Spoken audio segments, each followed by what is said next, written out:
Are you going to dunk? Yeah. We're getting the weather's turning. I'm training every day. Okay. I'm not. It's not something I've forgot about. Okay. I'm not drinking till Thanksgiving. Wow. Really? Overdrive. Did you drink last weekend? Yeah. Okay. What about So you Halloween? just went into overdrive. Yeah. You're 3 days into overdrive. Yeah. On today's Part of My Take, we have two-time Super Bowl champ Tom Coughlin on the show. Great interview with Coach Coughlin. Got into Coughlin time, his face melting in Green Bay, Super Bowl runs with the Giants, his time with the Jaguars. We've got a lot of football to talk about. We have Davante Adams news. We have Monday Night Football talk. We have college football talk. A little playoff baseball sprinkled in. Hot seat, cool throne, and FAQs. Pack show for everyone. It's brought to you by our friends at DraftKings, the best part of football season. Checking out the post-game stats, which wideouts scored more than 2 TDs, which QBs threw for less than 350 yards, which D lineman had more than 2 sacks. Now, if you think you can pick who will do what before kickoff, you got to play Pick 6 from DraftKings, official daily fantasy partner of the NFL. It's super simple to get started. First, download the DraftKings Pick 6 app, then select between 2 and 6 players and choose if they'll have more or less of a stat like yards, touchdowns, sacks, and more. Track your picks for a shot at huge cash prizes. That's all there is to it. And for all first-time Pick 6 players, check this out. New customers play $5 on your first pick set. Get 50 in Pick 6 credits. Jump in now to the new, most fun way to play fantasy sports, Pick 6 from DraftKings. Download the DraftKings Pick 6 app now. Use code TAKE. That's code TAKE for new customers to play $5 on your first Pick 6 set and get $50 in Pick 6 credits only on DraftKings Pick 6. The crown is yours.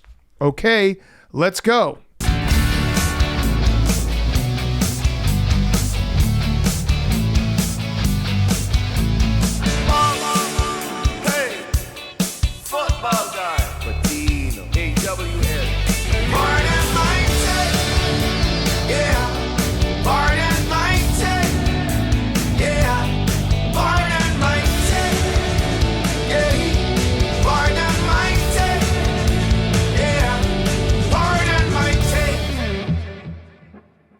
Welcome to Part of My Take, presented by DraftKings. Jump in now to the new, most fun way to play fantasy sports, Pick 6 from DraftKings. Download the DraftKings Pick 6 app and use code TAKE. That's code TAKE for new customers to play $5 on your first pick set. Get $50 in Pick 6 credits only on DraftKings Pick 6. The crown is yours. Today is Wednesday, October 16th, and the Jets have done it. They've hit the Davante Adams button that he will fix everything for their season. It's great. This is actually a masterclass in PR by Woody Johnson and his son Brick Johnson and the entire New York Jets organization, because they didn't even let the media have a single news cycle where we're talking about what happened on Monday night. And also, thank you for just wiping that memory of that game out of my brain immediately. Oh, my God. And we can talk about the refs in a little bit. So many calls, but many flags. This is perfect PR for the Jets. You lose a Monday Night Football game, and then next day, you completely change everybody's mind,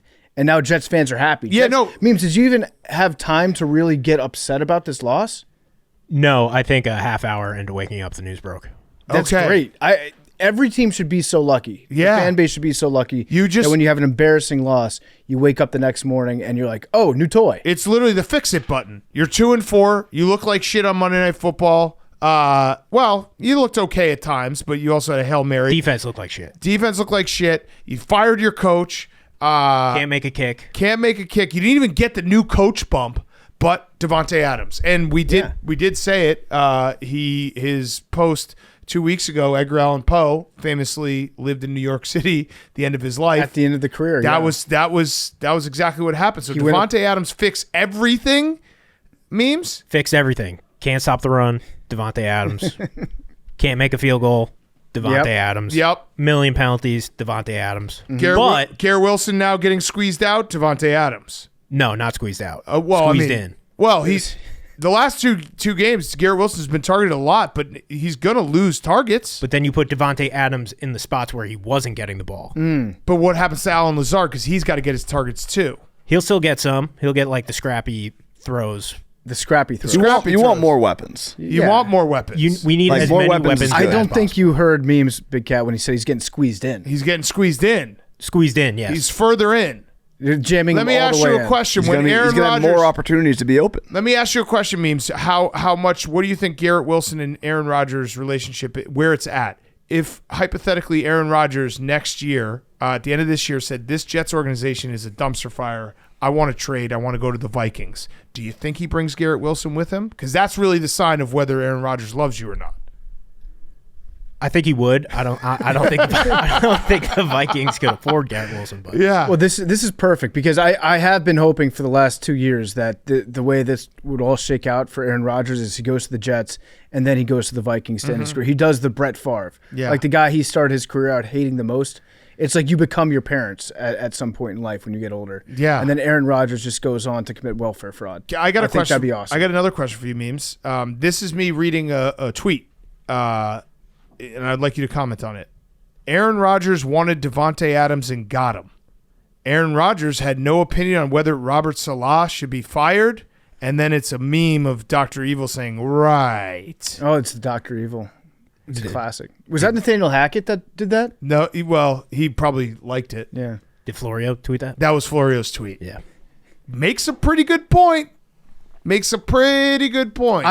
think Aaron Rodgers just works there. I don't think Aaron Rodgers He has has no any say. Has any say. He was as surprised as you or me when we found out that Coach Salah was fired. You think he probably had to ask like whoever the big dom is in the Jets organization, he probably had to ask him for Woody Johnson's number this morning to be like, hey, can we please have Davante Adams? Because they'd never had that kind of relationship before. What you think Woody Johnson was like, actually, Aaron, that's a great idea. Yeah, shit. Thanks for bringing that up. I'm Hit surprised the it button. took that long. Hit the button. It does feel like you forgot your wife's anniversary and then you show up the next day and you bought her a car. That's kind of what's going on with the Jets. Remember right now. Kobe after the Colorado, and then his wife had the biggest ring ever at the press conference? That's what Davante Adams is for you. Mm-hmm.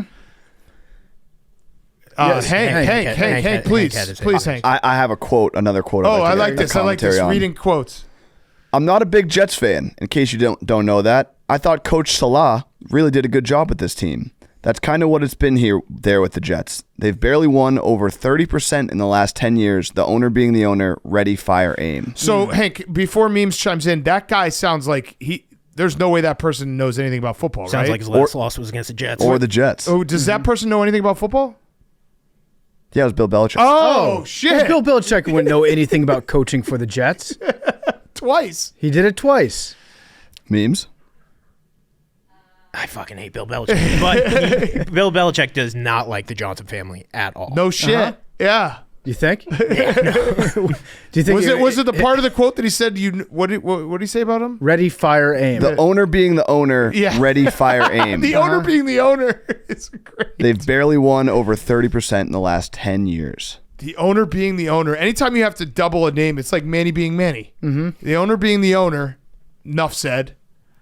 Belichick on the Manicast is the greatest. It is the greatest so TV funny. of all time. I hate He it just when- gets so mad. When they have anybody else on, I change the channel. But when it's Belichick, that's good stuff. Because Belichick, it feels like he's been waiting all these years to get all these takes off, and he finally has a platform where he feels comfortable, just like unloading on people. He was getting so mad every time they didn't keep contained on Josh Allen last night. Yeah. You got to fucking keep him in there. And just having Eli's presence there is enough to piss him off. Yeah. So he gets in that mood where he's like, oh, I need to turn on somebody else because I have to look at Eli. Yeah. So, Memes, you got Davante Adams to fix everything. Can we talk about the game, though? Because you guys are not good. Yeah. Well, on which aspect? I thought the offense looked fine. I thought the offense looked okay. Yeah. It wasn't. It was better than what it was, and then you rely on your defense, and then the defense just looked like absolute shit from the first drive. You Yeah, did so get do you 7 think- points, though, from a Hail Mary, which you can't. I guess with Aaron was so Rodgers, you sick. probably can rely on that because he's just. I tweeted it at the moment, like, the fact that when he goes back, first of all, the Bills rushing 2 was so idiotic. But when he goes back for Hail Mary, in my head, I'm like, this is a 50-50 shot. Yeah, which is insane. I expect it to happen. Yeah. What if the Jets just ran an all Hail Mary offense? Like, if they got past the 40-yard line, yeah. why not just throw the ball 4 times in a row into the end zone? Teams wouldn't be ready for it, although I would imagine the pass rush would probably be a problem. I actually they wouldn't think rush 2 every time. the first time they did that, they'd probably get a touchdown in Yeah. their first 4 attempts because they'd be like, surely they won't run the Hail Mary again. Yeah. And then just keep doing it. It was I expected the pass to be caught. He's got the perfect trajectory on his Hail Marys. He's figured it out. I don't think Rodgers was bad per se. The last play, obviously everyone's debating, that was vintage Rodgers kind of hero mode where he did have Breece Hall. I don't know if Breece Hall would have gotten the first down, but it was 3rd down, so you had another down to work with. It did look like he had a mile to run. Breece Hall, of open space, but everybody was running back because they saw Aaron Rodgers. Right, correct, and that's how his last play with the Packers, remember, was the exact same play where he threw it deep, and I think he had Lazard underneath, and it was hero ball. He goes into hero ball every now and then, but I didn't walk away from that game saying, "Oh, Aaron Rodgers is totally washed" or anything. I thought the refs ruined that game to such an insane level that. Like, I was starting to not like football for a minute there. When they flagged during the commercial break. Yeah. Our guy, Deion Dawkins, got flagged in the middle of the commercial break. I was like, they're just doing everything. And then somebody on the Jets got flagged for an inappropriate discussion with the referee. Yeah. And then there were several plays. I think there were multiple plays in the fourth quarter where there were flags on both teams. And it was just every single play had happened. And it dawned on me, I think the NFL has too many rules. Yeah. I think we need less rules in the NFL. It has to be a 1-in, 1-out policy. Whenever the competition committee gets together, they figure out a new rule. Yeah, you can add that rule, but you got to take one out. So hip drop tackle got added and offsides gets taken away. Exactly. Or you can take out like hands to the face. Who cares about hands to the face? No, I don't care about hands to the face. Nobody cares about hands to the face shouldn't count unless the helmet comes off. Get rid of the rule that says that you can't advance a punt.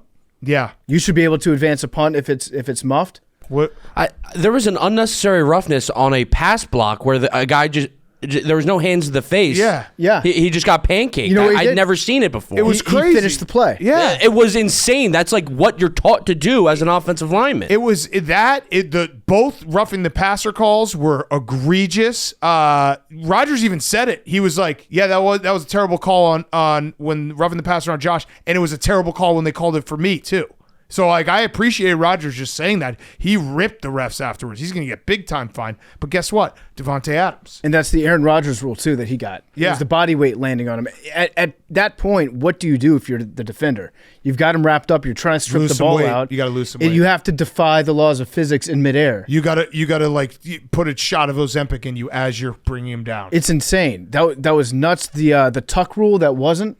Yep. They called Aaron Rodgers. I think on the field they said it was a fumble, and then expedited review jumped in, and instantly expedited review said, no, that's an incomplete pass. Then McDermott tried to challenge the expedited review, and you can't really challenge the expedited review. Yep. But I did like the expedited reviews to actually have been working. There was a couple times, the Garrett Wilson touchdown where the ref was just staring at it, and it was so obviously a touchdown, and they just immediately like, yeah, that was a touchdown. I actually think that they expedited the expedited review too fast. Yeah. On the tuck rule play, because I don't think that they realized exactly what happened. And I think that probably should have been a fumble. The good news is it was so bad, it was just bad everywhere. So you can't even, I don't know if you can walk away being like, one team got especially screwed because everything was just bad. I thought the refs were going to give us one. Yeah. And then Braylon Allen scores, and then holding. I was like, we're not getting shit. You should be allowed to hit the long snapper. That's another rule we can get rid of. Get rid of that one. No fair catches. I like no fair catches. No illegal touching. Except for the Browns. They need illegal touching. The quarterbacks. Have to. By the way, there's another team that played in this game, the Bills, and they are back. Josh Allen was awesome. Josh Allen has been awesome. Do you know that Josh Allen has not thrown an interception this year? That concerns me. That's a bad thing. I'm just saying. We got to be consistent. For all the talk about all his turnovers, I also have a Josh Allen stat for you. The Glazen's crazy, bro, but Josh Allen has the most passing and rushing touchdowns since the start of the 2022 season, and it's not really close. He has 99. Jalen Hurts is second with 81. Patrick Mahomes was 78. He was, now he adds Amari Cooper, who gets out of jail. Yeah, so it's like the Bills hit the Cooper button. Yeah, but they didn't even need to. They're 4-2 with what feels like I don't want to say commanding, but it does feel like a commanding lead in the AFC East because of who's in that division and how they've been playing. And the Bills, that was a good win for the Bills, where it's like you're coming off some questions, two tough games, and they went into a tough environment going up against a team that just fired a coach is like, that's unfair advantage for the other team. Yeah, that's what I thought. The Jets, I did not factor in the fact that their defense would look a little bit worse and more disorganized because they elevated their defense coordinator to head coach. I didn't factor that part in. And they need Hassan Reddick, who now is being shopped around. They have a tight window, is what the report came out, that the Jets gave him a tight window to call around and see if anyone else wants him. This might be a buyer beware situation, Big Cat. I'm not sure if Hassan Reddick is necessarily the best team player. But at least they'll figure out a price before, which the Jets should have done. Yeah, so whoever trades for him probably talk to the agent, Drew Rosenhaus. Get the contract set up. Yeah. So I think he got fired by his agent. He did. It's very rare that happens. Johnny Manziel got fired. Because they got, I guess the report was that they had a 1-year deal basically set that was going to be pretty good for Hassan Reddick, and he was like, no. And his agency was like, well, we can't do this anymore. You don't want this. Yeah. So I don't know if any teams are going to give up really anything of substance to get Hassan Reddick right now. Yeah, I don't know. The only team I could think would be the Eagles. That was crazy. What was the 3rd-round pick you gave up for Davante Adams? Conditional? A 3rd round that could become a 2nd. Pretty much the same deal for Hassan Reddick. And if Hassan Reddick goes to an NFC team in a trade, it's a 2nd to Philadelphia automatically. Oh, so you're probably not going to trade Hassan to an NFC team then? Probably not. Yeah. Wait, well, how's that? The Eagles had that in there. Eagles had wow. that you're not allowed to trade him to the NFC. That was smart. Smart move by the Birds. Good job by Howie. Just Max, out of curiosity, what did the Eagles give up for Jahan Dotson, who is not Davante Adams or Amari Cooper? They gave up a 3rd. Okay, Yeah. cool.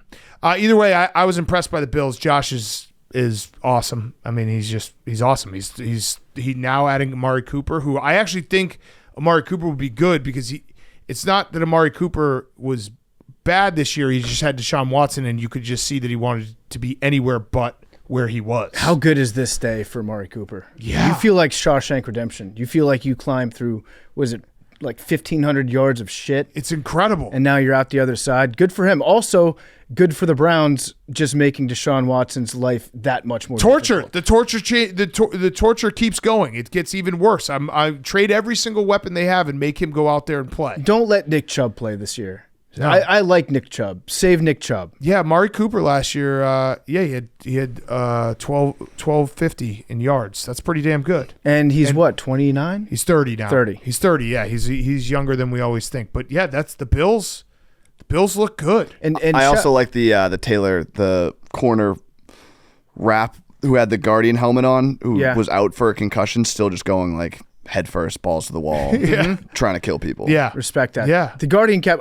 I'm still not used to seeing the Guardian cap. I think it kind of looks cool. I feel like when I was watching that and they were saying it, I felt like because he was out with a concussion, and they basically said, you can come back, you just have to wear the Guardian cap. He's like, sure. Yeah. The NFL loves selling merch so much. I wonder if they'll have a fat head, but it's a Guardian cap. They need to sell Guardian caps for our hats. We should get a Guardian cap fat head on this wall. I don't know. It's growing on me. It's kind of just like, I don't know why. It's a logo in a different fabric. Yeah. And I'm like, oh, that's cool. Shockingly, DeMar Hamlin doesn't wear the Guardian cap. No. DeMar Hamlin was out there snatching people's souls. Yeah. Just laying the lumber. Yeah. Pretty wild stuff. He's out there. But yeah, so to sum it up, Jets, Davante Adams fixes everything, and Bills, they quieted any concerns that things were kind of falling apart with their last 2 performances. And I feel like they're in a good spot. Did you get any any vibes from Ulbrich in terms of what we can expect from him? Nope. I didn't either. I just got a vibe that Nathaniel Hackett was sitting up in the booth being like, God damn it. That first drive, was it the first drive the Jets went right down the field? It was the first or second drive? Second drive. Second drive. And just him, like, it's kind of mean that he's still there. I think he called the Hail Mary. I think that was a Hackett special. You think that was a Hackett? Yeah, it's all of Aaron Rodgers' Hail Mary completions have been under the tutelage of Nathaniel Hackett. Not all of them. No? I don't think so. No, he's probably on the Jaguars for one of them. Yeah. Yeah, I mean he was only Nathaniel Hackett was only the Green Bay quarterbacks coach. I want to say for like 2 years. It's 3 years. The Hail Mary whisperer. 2019 to 2021. I don't think you could have a beard that long as a head coach. Oh, I just said this to memes. Have we talked about how phenomenal his beard is? The beard is, but it's a defensive coordinator. The beard is perfectly manicured. It is a perfect beard. It looks almost fake how good the beard is. And it's crazy because he's not. Aaron Rodgers probably appreciates that. He's not that old. We don't shame having a little bit of gray in your beard around. No, here. I'm just saying. All right. He's only 47. It's crazy though the lineup that he does on it. He must shave that line twice a day. I think you can't shave that in the morning and then have it pop at like 11 p.m. like he was having it pop. You don't like the beard? No, I like the beard. I just think it looks good if he's a defensive coordinator, regular like assistant coach. But what about McVay? What about LaFleur? They don't have long like Santa Claus they beards. Got scruff. Yeah. That beard demands respect. I disagree. I enjoy. I'm just saying, in terms of if you're looking at a head coach, like if you're mocking up a head coach, when are you drawing in a massive beard? The lines on the beard are perfect. The lines are crazy. I respect the beard. As a man who's face bald, I could only dream of having a beard like that. However, I think it's too manicured for especially a defensive head coach. Like he spends a lot of time working on the beard. I would like it to be a little scraggly, a little more unkempt. I mean, look at those lines. Yeah, he uses a protractor to shave his beard. He's got a good beard. But I'm gonna look at it more, Hank. I still don't know anything about the guy. Yeah, he's just not giving us anything. I'm not gonna rule out your take, Hank. The beard just doesn't give head coach vibes. I could see that. Was my take. Maybe go goatee. Goatees should come back. Goatees are cool. All right. It's weird how all these trades happened during the NFL owners meetings. That is interesting. Speaking of the NFL owners meetings, Jerry Jones is at the part of the season where he's threatening radio host jobs. Yeah, I saw that. So he went on his. Well, yeah, bad birthday. Yeah, he did his hit on the local radio that he does every week, and he basically was like, "I'll find someone else to ask these questions if you keep asking these questions." Yeah, so they asked him about making personnel moves. Fair question because Jerry's the GM. I would say that's a very fair question. And he said, "This is not your job." Should I do my Jerry Jones? It is his job. It's not your job. Your job isn't to let me go over the reasons. George Bush. I did something and I'm sorry that I did it. That's not your job. I'll get somebody else to ask these questions. I'm not kidding. Yeah, it's George Bush. You got to figure out what the team's doing right or wrong. If y'all are any 5 or 10 like you need to come to this NFL meet. I'm going today with 32 teams here. You're geniuses. And that was Jerry Jones. That was Jerry Jones. That was Jerry Thanks Jones to doing Jerry a Jones George Bush for coming impression. on the show. Also, a little Mike Greenberg in there. Yeah. But yeah, Jerry Jones is losing it. Yeah, bad birthday for Jerry. Bad birthday for Gino, too. It was just, maybe it's the opposite of having the baby bump.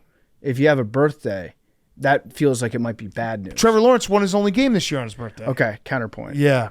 Yeah. So it's hit or miss. But Jerry's upset. Mike McCarthy says he relishes the opportunity to correct this team. He was just thinking about hot dogs. He was like 2 hours late to his press conference. Everyone thought he might have gotten fired or got lost. Yeah, he was probably doing his hot dogs. He's probably just eating his hot dogs. Okay, should we talk a little baseball real quick before we do college football? Yeah. The Mets even the series. Memes, congrats. That was a big day for you. The bats woke up right away. It was the greatest 3 innings, and then it was the most stressful baseball game after that. Yeah. How do you feel about Diaz coming in to pitch 4 outs? So, based on everything that's been going on in the playoffs, it looks like a bad strategy because they get the 1 out, and then they get like 20 minutes of rest, and then they come back cold. Yeah. So, I don't love it because it kind of happened to Stanek. Stanek came in, got the out, came in, then got runners on second and first. So, I don't love it. Mm-hmm. Okay. It felt like, a lot of Mets fans were panicking in that situation. But again, you had the first 3 innings. Great first 3 innings. Great first 3 innings. Mania shoved. Me and Max were talking about Ohtani. Okay. He shouldn't be leading off. Why? Because he was like 0 for 19 with runners not on. Yeah, he was like he had 10 strikeouts for 19 with 0 for 19. No, I know, but then they showed the stat where he was like 16 for 18 with runners in scoring position or something. Yeah, so if you swap Mookie Betts with Shohei. It's probably the greatest. I'm of all time. gonna need Shohei to do something this series. Not only because I said it on Sunday night, but also PFT told me that we're gonna bet Shohei to hit 2 home runs every game, and I've been doing that. Well, he almost had it game 1. And a single. And I need 3 hits from him. Yeah, he almost did game 1. He hit the wall. Hank thought it was a home run, and then he hit the warning track. We're on there. We're on pitch. That was It's a bad matchup with the pitcher last night. Minaya, I love his delivery. Yeah. It's crazy. Like the angle that he throws from, he basically does a pickoff move and then throws the ball to home plate every time he throws a pitch. And it's just got to be impossible for a lefty to hit that. yeah, I don't understand why every pitcher doesn't do that. Yeah, Like I don't Sean either. Manaea sucked, and then he just did that one thing to switch it up, and now no one can hit him. yeah. He turned into So Randy Johnson. If you're bad, just do that. Do that. and then you'll be good. And it will work. Like, It's a completely different angle. He reinvented math. it's crazy. Everyone on the Phillies had great numbers against Manaea. Everyone on the Dodgers had great numbers against Manaea, but it doesn't matter because he's just a different pitcher this year than he's ever been. Yeah. Yeah, it is smart. I don't know why more people don't do it. I guess not everyone can do it, right? I feel like he can just pitch, just do the thing that he does before the game. Just go from one bullpen mound and pitch to the other catcher. Yeah, he kind of has like a Chris Sale delivery now. Yeah, he just Yeah. Chris Sale. Is that what he does in the bullpen?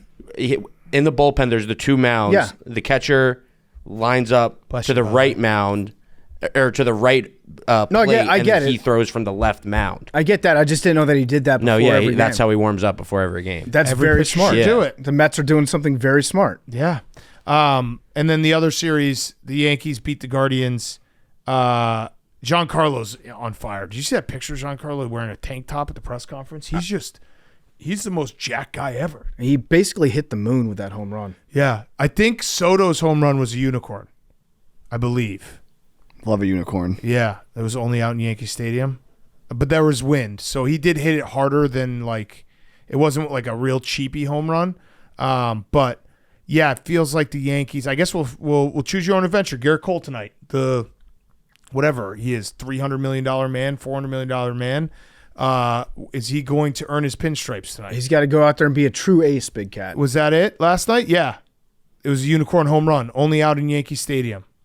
Yeah, those are awesome. Love that. They make everyone mad. Again, he did hit it harder than there was wind, so he did hit it harder than like a little bloop. But 110 miles an yeah, hour. unicorns make people so fucking Oh, there's mad. Especially reverse the unicorns too. Yeah, I love those. What are those? Oh, it's not out. in This one flyout would have single- been a home run in every park except Coors Field. Oh, This wow. is from June, but That's pretty cool. Yeah, but it sucks when you bet on a guy to hit a home run and then he hits one of those. Yeah. The reverse unicorn. Yeah, the reverse unicorn sucks. So Garrett Cole, what do we think? this feels like a sweep. I don't think it's a sweep $300 million man, $324 million. because I feel like there's too much at stake for Cleveland. This is the only thing Cleveland's got going right now. Yeah, their bullpen's really good too if they can just get a lead. I think it's going to be Yanks in 6. It's be 5-1 Yankees tonight. I think it's going to be a gentleman's sweep. I think the Guardians will get one at home. You know what? PFT 6. Yanks in 6. They'll get 2. And Hank, are you rooting for a Subway Series? Yeah, at this point for content, just for How can you not? just for the vibes. Yeah, I mean, we always joked about being in New York and them never even being in the championship. So it'd be funny if there was a Subway Series. I mean, it would Yeah. be incredible content for our company. And just, like I've said it, but like, I just don't want the Yankees to fucking win. but it would be so much pain for either side. Like that, I don't even think about like who wins and gets to talk shit. I just think about the devastation for the loser in that situation. I would would- be all time. I would much rather see Yankees fans devastated at this point. For than sure. Wrong. Yeah. No, it's right. How long after a World Series win do you think it would take for Frank the Tank to go nuclear on the team and say how they'll never win another game again? The parade. If They that. did the parade route wrong, yeah, like the incompetent Mets. incompetence, yeah. Yeah, how could they only do it here? I would be rooting for the Mets in that World Series. Anyone but the Yankees. Yeah, in obese. I think the Dodgers have a better chance, but Yankee Max will be in full Pinstripe Max? Oh, Pinstripe Max. People will been asking go for Pinstripe Dan to crazy. come back. I mean, Giancarlo's getting me close because he keeps hitting bombs. Wow, Pinstripe Max. Send him to New York. You're such a Oh, yeah, you should. Okay, should we talk some college football? Let's talk. That was an awesome college football Saturday. I have a belief now that college football is better than it has ever been, and I know there was a lot of hand-wringing going on with all the changes happening, but we're now in a spot, and there's going to be more change. I get it, expansion, all that stuff. With the NIL, we talked about it last week, but the NIL and the portal flattening it out, so it doesn't feel like this year, maybe Texas, but it doesn't feel outside of Texas that there's those like 2 or 3 super teams that no one has a chance against. The conference expansion has been awesome because you had games that were very meaningful and like big time games that you never would have had. Oregon, Ohio State was awesome. And then you also had on Saturday, like the classics. You had LSU and Ole Miss, which was a great game. You had Tennessee, Florida, which was a great game. And the fact that the expanded college football playoff, everyone's like, oh, the regular season won't matter. I think it actually matters, like in a weird way, more in the fact that we have true elimination games coming up where you're going to get a chance to, like, you have games that now have stakes that wouldn't have had stakes beforehand. Like LSU and Texas A&M play, I think, next weekend. Mm-hmm. That's an elimination game. Yeah, there's going to be a ton of them. That's an elimination game. There's going to be a ton of them. Now, Tennessee and Alabama could end up being an elimination. Like if Tennessee takes a second loss, then Tennessee's rest of the season they have to win. Alabama, same thing with them. Georgia, if Georgia loses to Texas this weekend, they play Ole Miss November 9th. That will be an elimination game because Ole Miss has 2 losses. I like the fact that there's a little bit of wiggle room too. Yeah. If you have a bad loss to a Vanderbilt, guess what? You can let that slide for Vanderbilt, by the way, is not a bad loss They're not. anymore. They turned out not being They're a 5-2, bad loss. yeah. Because their quarterback is legit. Yeah. But I like the fact that there's a little bit of room for makeup if you're one of these top teams. Like if you, in years past, if you lose a game in October, guess what? Chances are pretty good. Yeah. If you have one loss, you might, especially in your conference, if it's Georgia that's better than you or if it's Alabama that's better than you, chances are pretty good you're not going to get to have a meaningful postseason game. And now, I mean, I'm very excited for the playoff. The playoff is going to be electric. Because it does feel like there's a lot of teams that are, again, outside of Texas, and we'll find out how if Texas is that much better than everyone this weekend against Georgia. But it does feel like there's 5 or 6 teams that are kind of all in that same spot that could beat anyone on any Saturday. Whereas in the past, it's been like, all right, well, it's Alabama, Georgia, and maybe Clemson when they were rolling, or Ohio State when they were rolling. That Ohio State-Oregon game was so good. It was the perfect college football game. It was the weather, the sun setting, the vibes, the big plays back and forth. Puddles.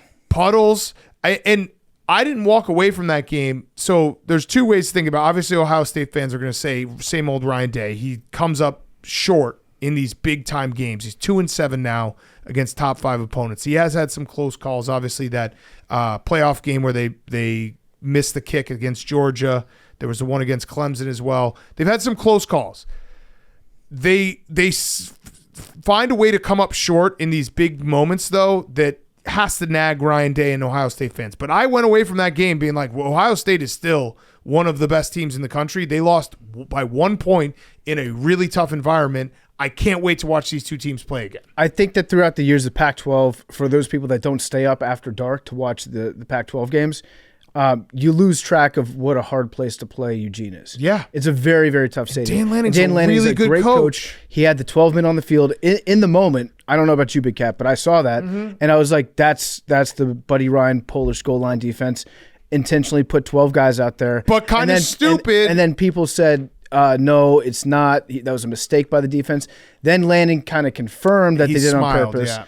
And now the NCAA is looking into punishing Oregon for doing that.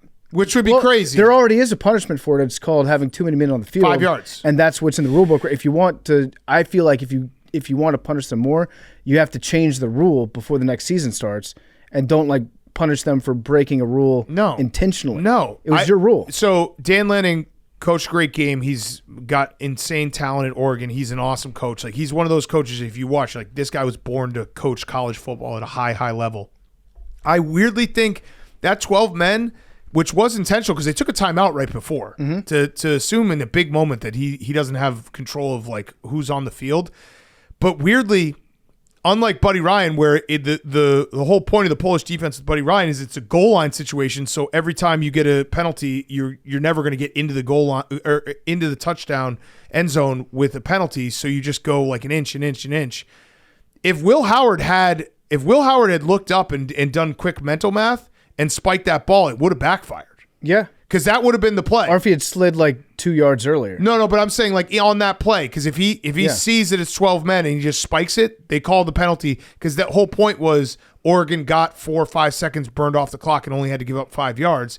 There was a world where Will Howard, if he had been aware of it, it could have backfired on him. I feel like that's a lot to ask of a quarterback in real time, though, because you're probably looking at coverages, trying to figure out where you're going with the ball. I don't know. And to also be able to count 1, 2, 3, 4, 5, 6, and get up to 12 and be certain of. Because imagine if you were wrong. Imagine if there were 11 guys. Of course, but there and you was. thought they're 12. That's more. They did have them all playing, and it was a dead ball situation. It was off a timeout, so it wasn't like he was rushing to the line. That's on like the coach to call that out. On the quarterback, that might be Ryan Day was. He was yelling it. It might be a lot to ask if you're the quarterback looking at that in real time to know for a fact they're 12. So Ryan Day should have yelled it. He should have yelled louder. Yeah. Maybe the beard got in the way. Yeah, and That's Will a bad Howard, beard guy. he came up just a little short there. That's just Ohio State. That's like that's the Ryan Day Ohio State. He preaches all the time, like leave no doubt. That's his big mantra, leave no doubt in the big games.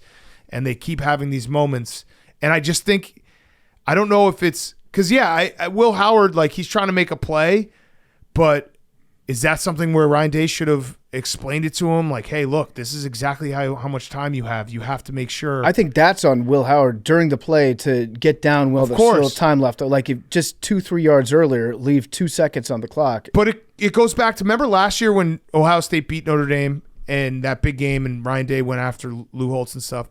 There was another moment in that game that was like Ryan Day just feels like he's doing the things that some of these coaches, high level coaches, an Urban Meyer, a Jim Harbaugh, Bill Belichick, these guys, Nick Saban would never make this mistake. That game, Ohio State scored a touchdown with 1 second left to go up 2. And he kicked the extra point. Mm-hmm. That was so stupid. He never should have kicked the extra point. They should have kneeled it. Because the only way that Notre Dame has a chance to tie this game is to block the extra point and run it back for 2. Like, those are the little details that Ryan Day just misses.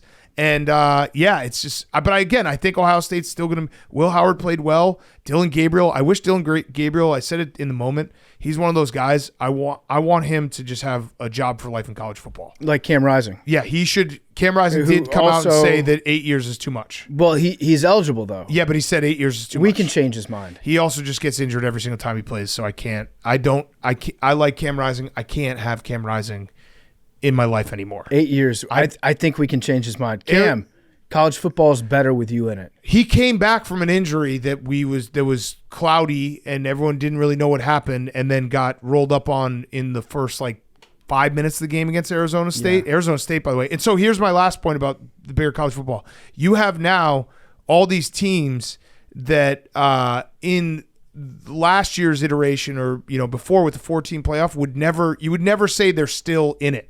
But like an Arizona State, they got one loss. They're still in it. SMU, Texas Tech, like some of these teams that they don't play in the Big Ten or the SEC. If they catch a loss, they're never going to get in. Wazoo, who's an independent, if they run the table, they have a chance. Like Clemson, obviously, they probably will win the ACC. Do we forget about Clemson? No, I have not. They've been killing people. I think as a collective society, we have forgotten about Clemson. I have not, because I've been betting on them, and they've been winning every single week. Yeah, Clemson just they tricked us. Well, they just aren't as good as Georgia. Yeah, but it's just it feels like there are so many games every single weekend that are high level games, and there are more teams that are now in the mix and have a chance. I love it. I think college football is in a great place, and I know that there was a lot of people who were worried in the direction it was going to. I love it. I don't know anybody though that was worried about the playoff being a negative. The playoff was just guaranteed good times. Our guy Tom Fernelli. Yeah, Tom Fernelli. There was a lot of people. Why he's the former college football expert.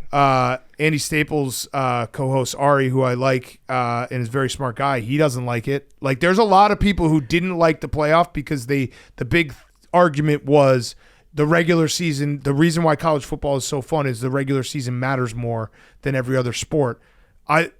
The regular season's still awesome. I think sometimes college football, like the diehard, pure college football fans, are resistant to any change that makes it even comparable to the NFL. But there was a lot of 'Cause there was pushback a lot on the I did hear 4 team. we're not the NFL. We don't need a playoff. Yeah, playoffs are good. Guess what? College basketball has the best playoff in the world. Maybe you could take a page from their book and be like, yeah, we'll include a couple more teams just for max. You're going to get so many more viewers too in December and January. It's going to be awesome. And Texas, to me, we'll learn a lot about them this weekend. I feel like they're inevitable. I feel like this is Texas and then everybody else. Yeah, this will be the big weekend. Georgia will be a big test for them. Because the Red River S-Out is the one game where no matter which team is good and which team might be having somewhat of a down year, it's usually a lot closer than that. Oklahoma couldn't do shit against Texas. Oklahoma's in a bad spot. They got no offensive line. They got no quarterback. They got no wide receivers. Maybe no coach. Maybe no coach. Penn State, too, we should mention James Franklin with, I wouldn't say it was like a statement win because USC's not like a top 10 team right now, but still, the way that game was going, it felt like another fall-on-your-face James Franklin moment. Down 20-6 at half.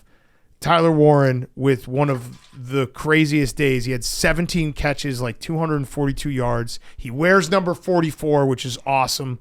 He played running back, quarterback, wide receiver, tight end, and center. Took snaps at all of those positions. Sean Payton's definitely going to draft him. It was awesome. That was an awesome game. It was, and then so it flipped from here goes James Franklin again to Stinkin' Riley. Yeah, Lincoln Riley defense. Hot seat.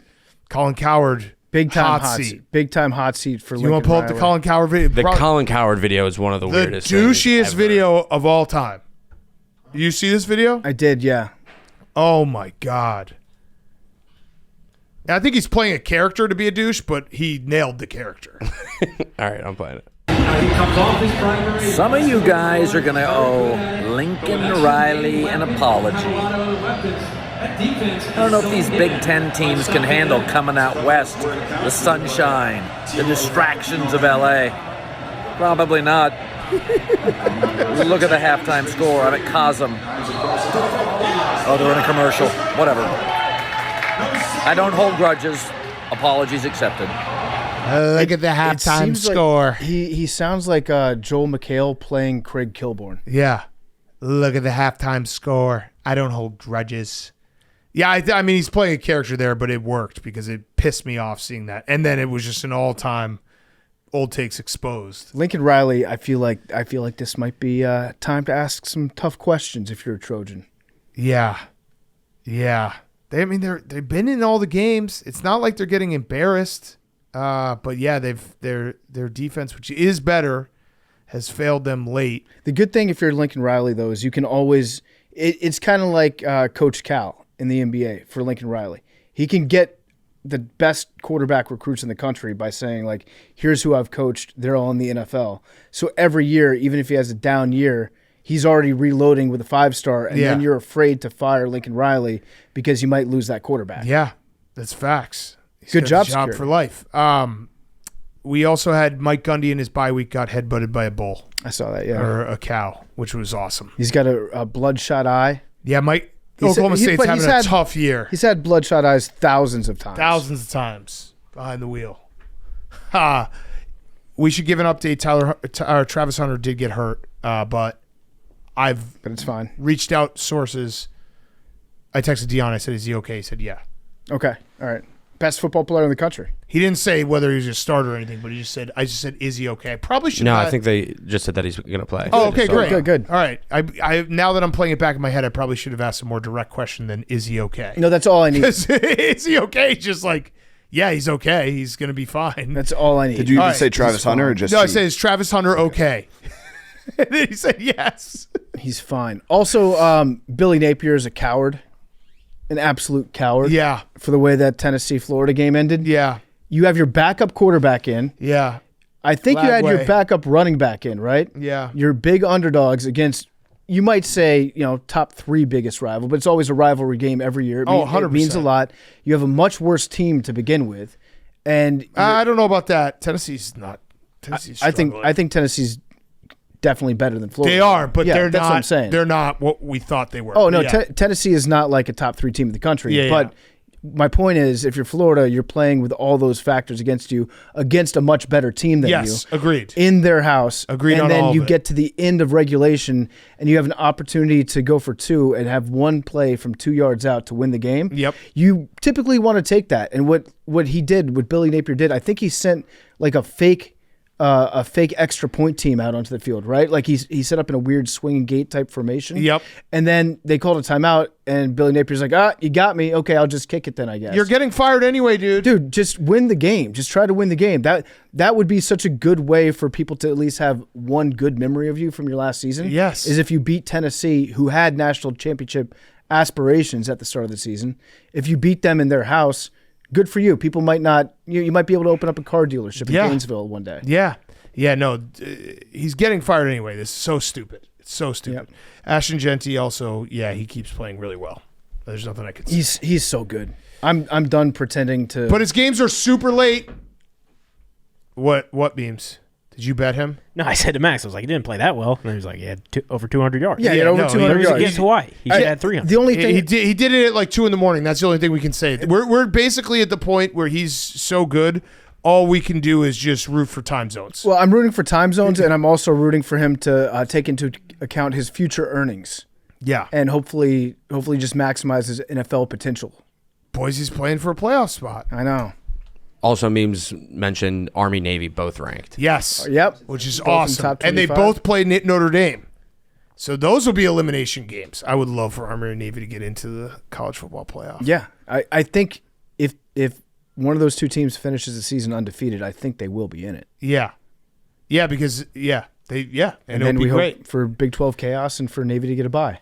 Would that be the craziest sports story maybe ever if, let's say, Army won the first expanded playoff? Yeah. If they won 4 games in a row against all the big dogs, that would probably go down as the craziest sports story ever. I think the coolest thing ever would be if they were both undefeated going into Army Navy game. The But- winner goes to the playoff. No, they're not No. allowed to count that. What? I think Yeah. they announced the playoff before that. That sucks. Yeah, because That would be the coolest thing ever. you know what would suck? they is should change that. What if the loser of that game is the team that gets in, and then the winner of that game is undefeated, and then they have to sit at home? The troops deserve better. I don't know. It would also rock if They should change that. What if Army got a home game at West Point? That would be awesome, wouldn't it? That would be awesome. It'd be good for America. Oh, maybe it's not. When's Army Navy? I think it's right after they make the announcement. Army Navy 2024. Yeah, it's the week before. The Sunday, December 8th is when they announce it, and then Army Navy plays the next week. Sucks. But maybe they'll both get in. Yeah. I want one of them to get in. So bad. That would be so Again, it would cool. be one of the craziest sports stories of all time if they ran the table and they just triple optioned. Imagine Army going and triple optioning Ohio State to death with linemen that weigh 100 pounds less than their linemen. Yeah. That'd be crazy. Army would get all the calls too. They would have to. Yeah. Would have to. Also, Max, did you see that one video? There's going semi-viral. USC does a thing where if you donate a certain amount of money, you get to run out with the team. And a Penn State fan did it and was just running in full Penn State gear. I did not see So that. how do they not think that through? That's how smart. do they That's not smart. think that That's through? smart. How much money did that cost? It was like $1,500. Not that much. I love that. It's crazy. Like so stupid. And it also, I watched the whole video. Like, that's an awesome thing to get to do. To run out. You run out right. I think they ran out either right after the team or right before it. But still, running out with still the chemtrails of the flyover and everything, and everyone going crazy. That's a once in a lifetime thing. Where's this guy? Was he wearing full Look pads? at him. Look at him. Oh yeah. He's just full Penn State gear. He's running out. And it's just all other USC, a couple of USC boosters and stuff running with him, but he's just screaming "We are" as he runs out of the tunnel. I love that. Yeah, They got to think that one through. Got to think that one through next time. And we have a huge slate on Saturday. Again, this is what I'm saying. Like, I know that a lot of these games would have happened anyway, but, well, no, Texas-Georgia would not have happened right Definitely now. not. Right. So Purdue-Oregon wouldn't have happened this weekend. Yeah. Everyone's ready for West Lafayette. Purdue, Oregon, Friday night. That's Purdue-Oregon? Purdue-Oregon, West Lafayette. Wow, it sounds like you don't have it on your calendar. No, that's the one. That's the one, because we were talking about that on Sunday. Spoiler makers. The spoiler makers, they play one fucked up game every year. I don't know if that might have been the Illinois game. Friday night, under the lights in West Lafayette. They were down like 3 scores at halftime and then went to overtime and lost by 3. That might have been a stadium of 60,000 dudes screaming at you. Yeah, we're also going to find out what Indiana's made of, because they've been a great story, but they played absolutely no one, and they play Nebraska this week. Coach Siggs. Yeah, but this is like the great. first. I told Will Compton before the season started, I said, when do you guys play Indiana? Because he was counting his wins and losses. I said, that's going to be a big game. Yeah. He laughed at me. Will Compton laughed at me. Well, one team's ranked. It's not Nebraska. That's interesting. Okay, let's do Hot Seat Cool Throne. Then we have Tom Coughlin. Great interview with him. Hot Seat Cool Throne is brought to you by our friends at Amazon Prime, because Thursday Night Football is on, and it's only on Prime Video. This Thursday, it's Sean Payton's homecoming as his Denver Broncos take on his former team, the New Orleans Saints. Join Al Michaels, Kirk Herbstreit, and Kaylee Hartung for a game you don't want to miss. I'm excited for this matchup. Anytime you get we get some early Sean Payton pictures. He's going to get cheered, then booed maybe. Coverage begins at 7 p.m. Eastern with football's best party, TNF Tonight, live from New Orleans. Not a Prime member, not a problem. Simply sign up for a 30-day free trial, and you can cancel at any time. It's the Broncos and Saints at 7 p.m. Eastern. Maybe a tribute video for Coach Payton? Yeah, I think that would be so. nice. It's the Broncos and Saints at 7 p.m. Eastern on Thursday Night Football, and it's on Prime Video. Restrictions apply. See Amazon.com/Amazon Prime for details. We're also brought to you by our friends at Coors Light. Half the fun of watching college football is predicting which rivals will win every week. Coors Light teamed up with DraftKings for the free-to-play college football pick'em pools, where you pick winners for a chance to win big. When the game is on the line, it's time to choose chill, and then choose an ice-cold Coors Light. When you're looking to keep it chill, there's only one beer to choose, Coors Light. The mountains on the bottles and cans even turn blue when your beer is cold, so you know when your mountain cold refreshment is ready for you. When things heat up, it's a good time to choose chill and then crack open a Coors Light. Make your heated picks with Coors Light and DraftKings. Choose chill, then enjoy a refreshing Coors Light. Get Coors Light delivered straight to your door with Instacart by going to CoorsLight.com/take. 21 plus eligibility restrictions apply. Void where prohibited. See terms at DraftKings.com/Coors Light. Pick 'em. Celebrate responsibly. Coors Brewing Company, Golden, Colorado. Hank? Yeah? Hot Seat Cool Throne. My hot seat is Joel Embiid's passion / love for the fans. What do you mean? He did an interview, and he said that if I had to guess, I would probably never play back-to-backs the rest of my career. But that's okay. They got Paul George. Yeah, they got Paul George. Yeah, Is he okay? He hyperextended his knee last night. Oh, no. Playoff PCL? You guys are pussies. Preseason P? He's fine. He's fine. He said he was I saw fine. the knee we extend. do back-to-back podcasts. And he's fine. Yeah, and I love it. We actually don't. Yeah, we do. Yeah, we do. On holidays. Yes, we Yeah, do. we do. Yes, we Liar. do. We did one like a month Liar. ago. Like 1 month ago. Labor Day. Every year we go back to back. You're probably on vacation. We don't do load management here. I would do the show every day for free. Remember when we started this show and people were like, every day? That would have been a mistake. Yeah. Also, we used to record at like 7 o'clock in the morning. Yeah. Just once. Mistake. But yeah, I mean, it's the people pay a lot of money to I do to feel go to bad. these games. They're big fans of his, and he's basically just telling them to fuck off. I feel I bad think for the fans of Philly would prefer him to be healthy in the playoffs. Yeah, but that's not a guarantee. Yeah. Even when he does. I'll take my chances. Anything to increase chances of him being healthy. So in the why doesn't he playoffs. just not play till the playoffs? Well, no one. What?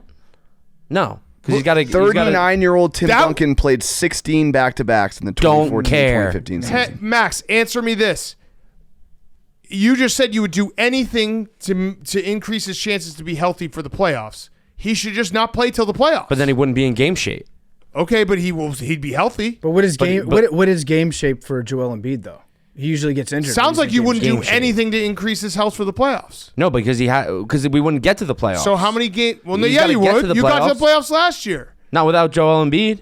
but We you were like the missed a best lot. Yeah, but they were like the But best you team have in the playoff East. P. Is playoff P okay? Playoff P is fine. He said that he's fine. And The knee went and pretty far backwards. well, the tests say that he's fine. What tests? He got tests on his knee. Okay. It bent pretty far, Max. Well, he's fine. Are you sure he's fine? He said he's fine. The tests. The test said he's fine. Test said he's fine. And the season hasn't even started yet. Who cares if he missed 3 games in October? Is Joel Embiid practicing and playing right now? He doesn't need to be playing. So, but what about game shape?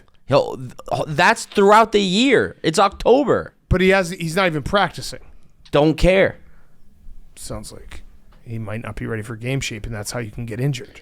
I do feel bad for LeBron James, though, who tweeted this out during the preseason. He said, "Can someone please explain to me while we're getting on a plane and heading to Milwaukee for one preseason game?" And then all the replies to him were, "Because it's your job. Because you get paid millions of dollars to do this." Yeah, and you're literally you made it a family vacation. Yeah. Also, Bronny should get his own skin in Call of Duty. Yeah, Come on, Activision. let's do it. What was your cool turn? That was you overreacted, Max, just from Hank just doing a hot seat. That's not true. The boys just got to get ready for the play-in tournament. We're focused on that. Or not the play-in, the in-season tournament. Got it circled. Got it circled. My cool throne. I don't think Paul George's knee is going to be fine. I don't think Because so usually either. the Sixers, when they say that when their player's knees is fine, it ends up not being fine. Agreed. My cool throne are Space Nerds / Rockets. Yeah. Mm-hmm. They caught a rocket. The Mechazilla has caught the super heavy booster. I love it. I was curious, PFT, because you're a plane guy. Does that carry over to Rockets? Does being a plane guy carry a rocket? No, I don't know shit about rockets. But you're like, when you're obsessed with planes. I didn't know if you like when you see a rocket. I have a normal, healthy interest in planes. The video was cool, but people, and it apparently was like, a historic thing that happened where they basically got a rocket to land. The Instead nerds freaking out was so funny. Yeah. I wish I could, see that video and feel the passion that they felt, because there was a lot of passion and excitement over this rocket. It looked to me like basically they just took a rocket taking off and just reversed it, which is So I don't know what that Oh, you're means. saying it's a fake video? No, but I just don't know. I was trying to see the hype, I think with the and I didn't. I think we're but desensitized. But if you're a nerd, space nerd, or a rocket freak, like I think good guys for you. like you and I might be desensitized to it, Hank, because we've seen sci-fi videos our entire life, right? We've seen movies about outer space. We've seen video games of rockets taking off and shit. And so seeing that happen in real life when I've seen it a million times on an Xbox is like less exciting than it should be, because he did fire a rocket up into the stratosphere or whatever and then came down and got caught. So that means that now you can reuse rocket boosters, which is good. Yeah. I saw this video and I was like, I'm very dumb, obviously. But I was like, why didn't they just do that the whole time? Yeah. Catch the rocket. Well, that's what Elon said when we were throwing away all our boosters. He's like, why don't we just bring it back? Yeah, just catch them. It's not hard. Just catch them. What's the thing called? The Mechazilla? the Mechazilla was what caught it. It caught the super heavy booster. Okay. I think it's a good thing. Yeah, I mean, people, the space nerds are excited about it, so cool throne. Whatever keeps Elon busy making cool shit like this and away from making just humanoid robots that one day will take all of our jobs. That's Bezos, though. I'm fine. No. Did you see the Tesla thing? Oh, the cab?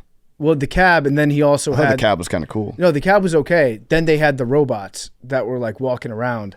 Oh, They had yeah. the robot bartender, Yeah. Optimus. Fuck that robot bartender, by the way. If I go into a bar and there's a robot bartender, I'm doing one of two things. I'm either walking out or I'm putting a magnet on it. I'm going to start carrying around magnets just to Ooh, I fuck like these things that. up. Although I do think it would be a good idea if Barstool Sports got one of the robot butlers. Yeah, I think that would be a good use of our money. I would like that. Good job, Hank. Thanks. You didn't steal mine, which I thought you would. Great job, Hank. Thanks. My hot seat is also having to do with preseason basketball. My beloved Wizards, who are losing every game by an average of 30 points, which is crazy.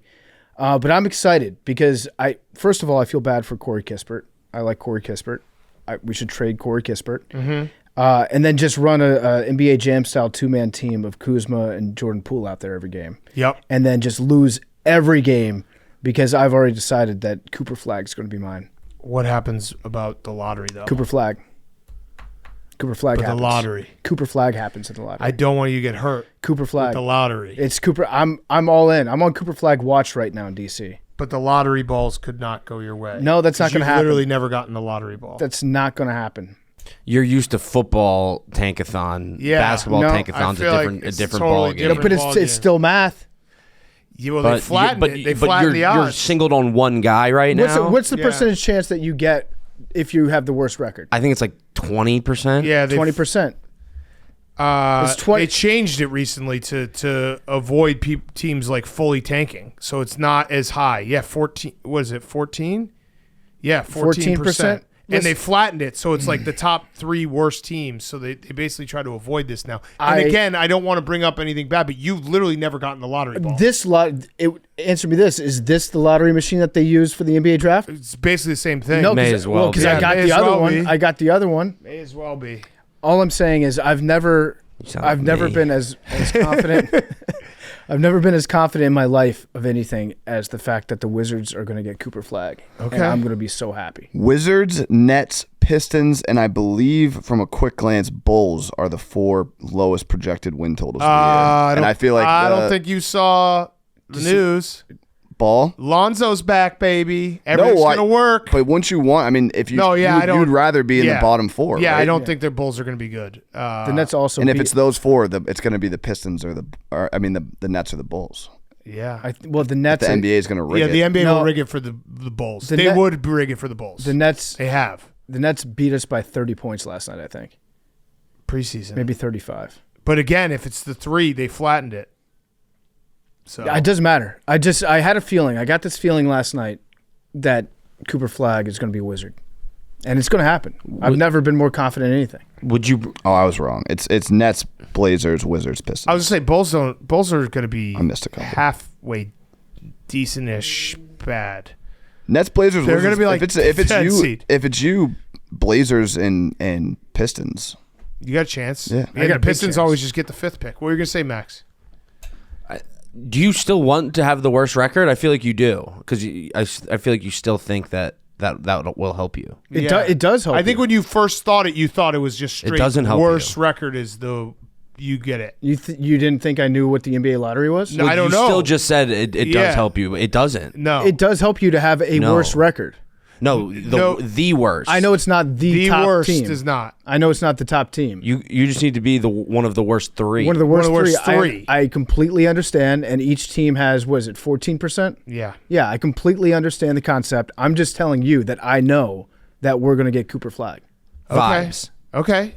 Good Vibes. luck. Off I'm vibes. rooting for you. I Yeah. respect vibes. On vibes. I And respect What vibes. if Cooper Flag's not the first pick? it doesn't, then that will You're mean just gonna get him anyway. that No we will be way. second. What if he stinks? That means There's that we'll no be way. second. that would be funny if we'll he pick second, and we'll get Cooper Flag. What if the Cooper Flag could not play this whole year. What if the Wizards were somehow good, but Cooper Flag sucked? There's that, And then you got Cooper Flag with like the 17th pick. of all the unlikely things Well, to both of happen in them the are world, unlikely. for both of them to happen Yeah. at the same time, that's But that'd be impossible. funny because then you would because you're gonna get credit if you get Cooper Flag, but you get a lot more credit if you got Cooper Flag with the 17th pick. With the 17th pick, that'd be That good would be scouting on my insane- part. Well, that would also be just an insane vibes call. Yeah. He'd also probably have one leg if that was the case. 17th pick for that means that we catch All right, the Duke Rockets. Hank, Like, settle down over yeah. there. I know you got a dream team. This no, year. I mean, there's a chance that he's not the first pick overall next year. Crazier things have happened.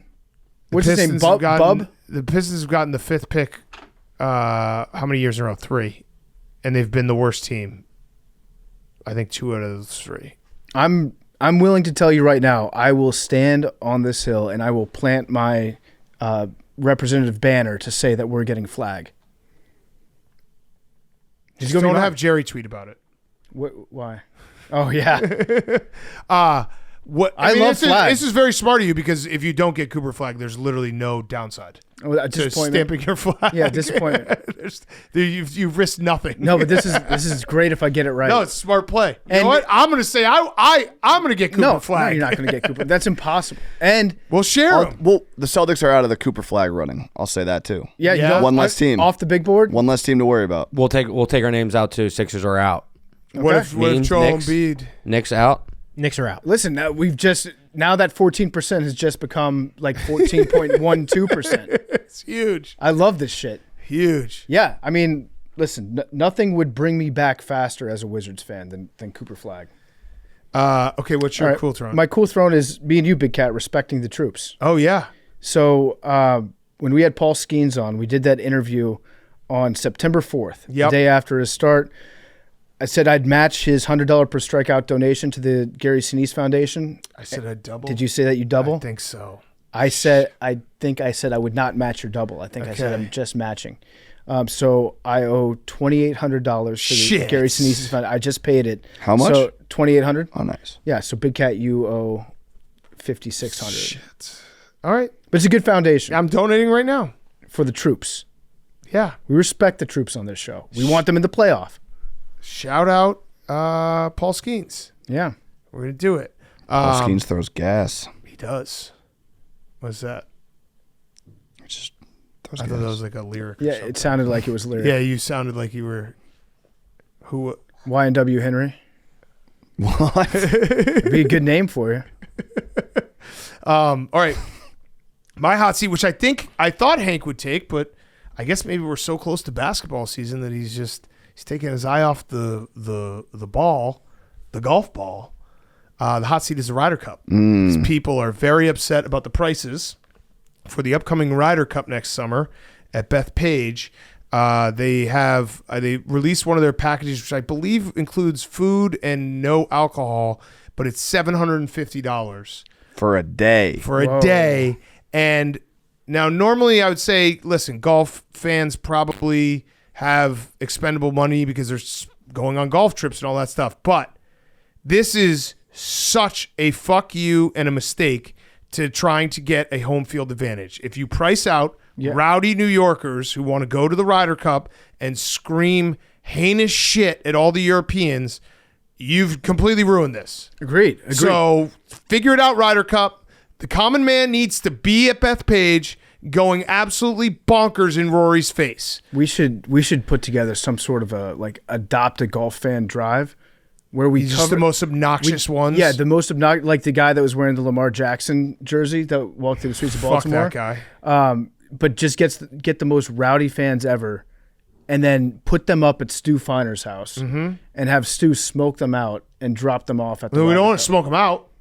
Well, with Stu's shit. I think we need him. I think we need to have him drink Everclear. Okay, well we can do that too. Get him fucking crazy. We can do that too, but put them up at Stu Finer's house. Yeah. and have Stu get them nice and warmed up.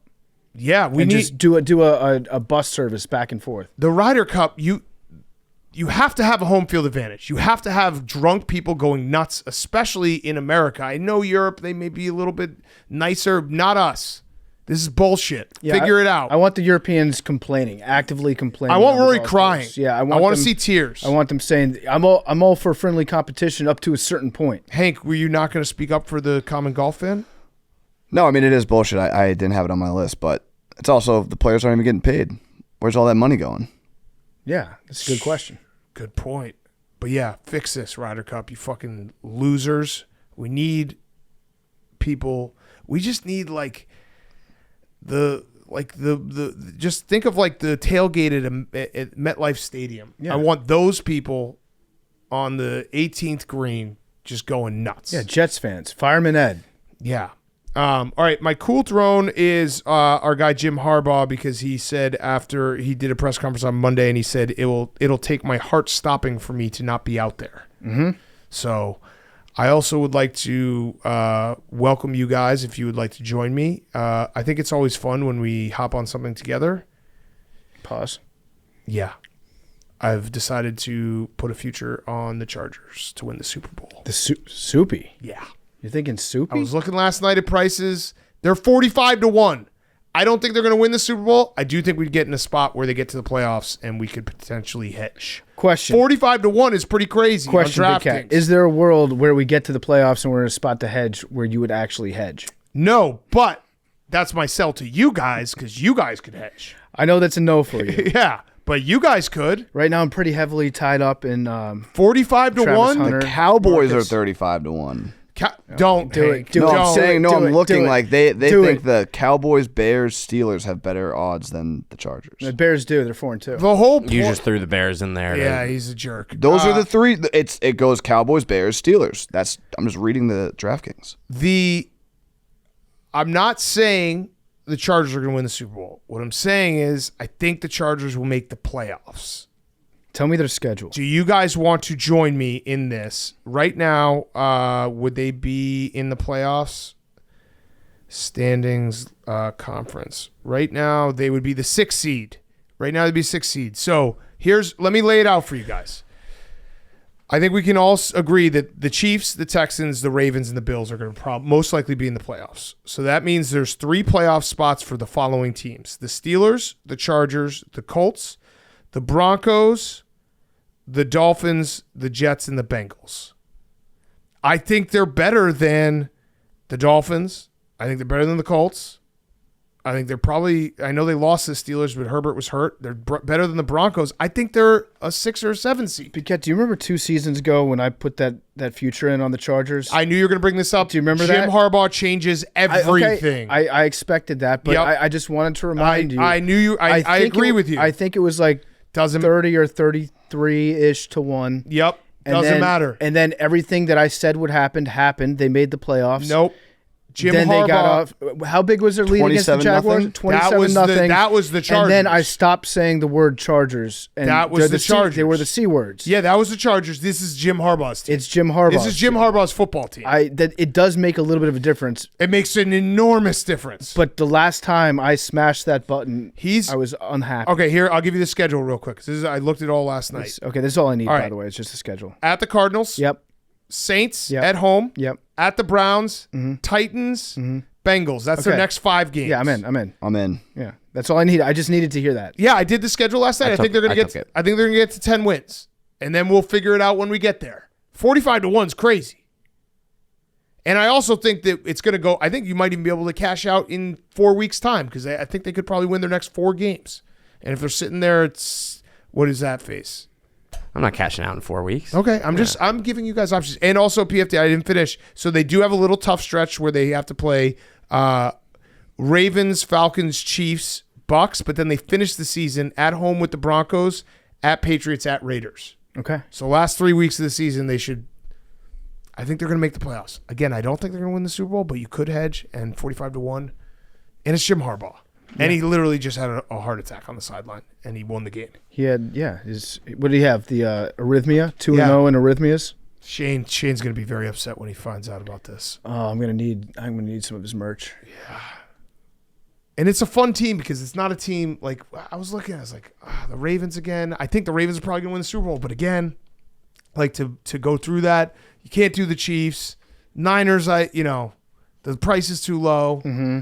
I was just trying to find one of those teams that's just way in the back. Whoever wins the Bears Commanders matchup, they're gonna skyrocket too, probably. On the odds, At least some of the playoff odds for them, which got flexed, by the way. Yeah, so we're the afternoon. We're 3:15, 4:15 Eastern. Bears Commanders.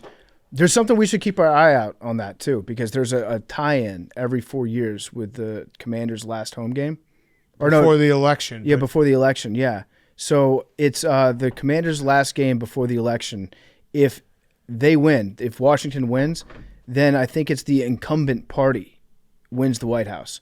If they lose, then whoever the rival party is, they win the White House. So if you're this year, a Trump person, you're rooting for the Bears. You're rooting for the Bears. All Trump people are rooting for the Bears this weekend or in 2 weeks, and then all the Democrats are rooting for the Commanders. So it's home game Let's see. It might just be last game before because the election. Giants, they play the Giants before the election. Oh, they do? Yeah, So it might not On be the that. 3rd. It might just be the Giant. When's the election? the 6th, I think, 4th, 6th. Let me see. I'm gonna have to listen to today's episode of Busted to figure that out. 5th, the 5th. Okay. It has Anyways, to be. maybe it's not that game. Yeah. But yeah, they did flex it. I was so scared they were going to flex it tonight. I did not want a night game. I was having this discussion with Eddie and Chief and White Sox Dave. Like, I need Caleb Williams to be good for a couple of years before I start actively rooting for night games. Yeah, I don't want people to look. I hate having all eyes on the Bears and just everyone looking and being like, ha ha ha. Don't need that. And also, if it was a night game, whoever won that game, well, really, whoever lost that game, there would be so many people just being like, your quarterback sucks no matter what. Well, they're going to do that. And they're both good. No matter what. Also, I am glad that they caught that Ravens fan. Oh, yeah, he's a fucking that piece guy's of shit. a big piece of shit. Yeah. I hope he goes to prison. Okay, let's get to our interview with Tom Coughlin. Great interview. PFT, you got a quick ad before we get there. Yes, before we get to our interview with Coach Tom Coughlin, it's brought to you by our good friends over at Activision. This episode of Part of My Take is brought to you by Call of Duty Black Ops 6. Black Ops is back, and this year it's set to be the biggest and best Call of Duty yet. A mind-bending narrative, unbound by the rules of engagement. This is signature Black Ops. The campaign features moment-to-moment gameplay. It covers a variety of play spaces with blockbuster set pieces, action-packed moments, and thrilling espionage-themed missions, even a casino heist. I love a good heist. Heists are the absolute best. With the best in-class multiplayer experience and the new Omni movement system, you will certainly be testing your skills across 16 new maps at launch, including 12 core 6v6 maps, 4 strike maps, and on top of all that, guess what's coming back? You guessed it, round-based zombies. The epic return of the fan-favorite mode where players are going to take down hordes of the undead in 2 brand new maps at launch. I wish I could have more time to play. So excited to play this. It comes out October 25th. If only someone could replace me. So here, I could do that. Head over to callofduty.com/Black Ops 6 and pre-order now. And now, here's Tom Coughlin. Okay, we now welcome on a very, very, very special guest. He is 2-time Super Bowl champion head coach, Tom Coughlin, future Pro Football Hall of Fame member. We'll get to that because you should be in the Hall of Fame. Coach, thank you so much for joining us. We have to start with the fact that, true to form, you joined this Zoom 10 minutes early, so we appreciate that. We should have expected it. So can we start with Coughlin time? Because it's obviously something that the lore of Coughlin time goes everywhere. What exactly are the rules to Coughlin time? And thank you for following them. The rules are you're 5 minutes early, and if not, you're going to get fined. That's all there is to it. Strahan's famous deal. I was 2 minutes early and 3 minutes late. That was his quote. Yeah. But, yeah, that's all it is. Really the significance of that whole situation is I want people who are so interested in what they're doing and who they are and being the best that they can be that they're there early. They're there to show their enthusiasm and their desire to succeed. That's where that all came from. Yeah. And is it true that the clocks in the facility would actually be set? I heard they were 15 minutes early. No, they were all 5 minutes early. Everything was 5 minutes ahead of time. Yep. So would you go around looking at the clocks and holding up your watch and be like, that clock's not fast enough. We need to adjust. I didn't have to do that. They were right on because I had people assigned to that. Yeah. So you were basically you were living in the future constantly. Yeah, maybe. I was trying to be ahead of it. That's for sure. Yeah. So you've had back-to-back weekends where you've had incredible honors. I want you to tell me which one was more important to you. You were put into the Pride of the Jaguars, which is like the Jaguars Ring of Honor, and then the next week you got a bobblehead night for the Giants and Bengals. Which one was more impactful to you personally? Well, you can't make those kinds of differentiations. They're both to be in the Pride of the Jaguars. I started the franchise, and so as I explained to everyone that would listen, it was like my baby. Wayne Weaver had extended to me the opportunity to start a franchise, and the more and more that I thought about it during the time we were speaking, the more I was interested in the historical significance of that. And I think the real deal breaker is when Mr. Weaver said to me, now we want to fashion ourselves after the Dallas Cowboys. At that time, it was Jimmy Johnson. so you would like personnel as well, right? And I said, yeah, I would like very much to have personnel. Yeah. So that's the way that started. But the significance with the New York Giants of the 100 years, if you can imagine that, 100 years of New York Giant football, and on the occasion of a celebration recognizing the 2007, 2011 World Championship teams, they were giving out bobblehead dolls, which happened to be my fixture. I don't know how you recognize it with this mug, but anyway, it was. I knew it was coming, and we had some fun with it. We had some people do supposedly funny things. The funniest of which was Strahan, in which he reviewed the time that I fined him for being 2 minutes early, 3 minutes late. But it was all in good humor, and I was obviously humbled by both experiences. Yeah. Do you have your bobblehead? Did you take one home? No, I didn't get one. What? They wouldn't give me one. No. We got to get you a bobblehead. Yeah. We need one. That would fit real nicely up there next to the two Lombardis. That might be the most impressive thing on your mantle. Yeah. I need that for my grandkids. Yeah. So going back to you starting the Jaguars from scratch, that's fascinating to me because it's like it truly is a blank slate moment where you build something out of nothing and you're put in charge of starting an NFL franchise from the ground up. How do you even know where to begin to start with that? How did you figure out what was important as your first thing, what would be the second thing, and how you build that out from absolutely nothing? Well, the interesting concept there is when I was 23 years old, I was a head coach of a Division III team that was going from club football to varsity football, and I did everything. I bought the equipment, I scheduled the games, I scheduled the transportation, I set up the preseason schedule, I set up the fraternity house that we were going to live in, et cetera, et cetera. So I had done on a much smaller scale that type of thing before. But remember, I was hired in February of 1994. Our first season was not till 95.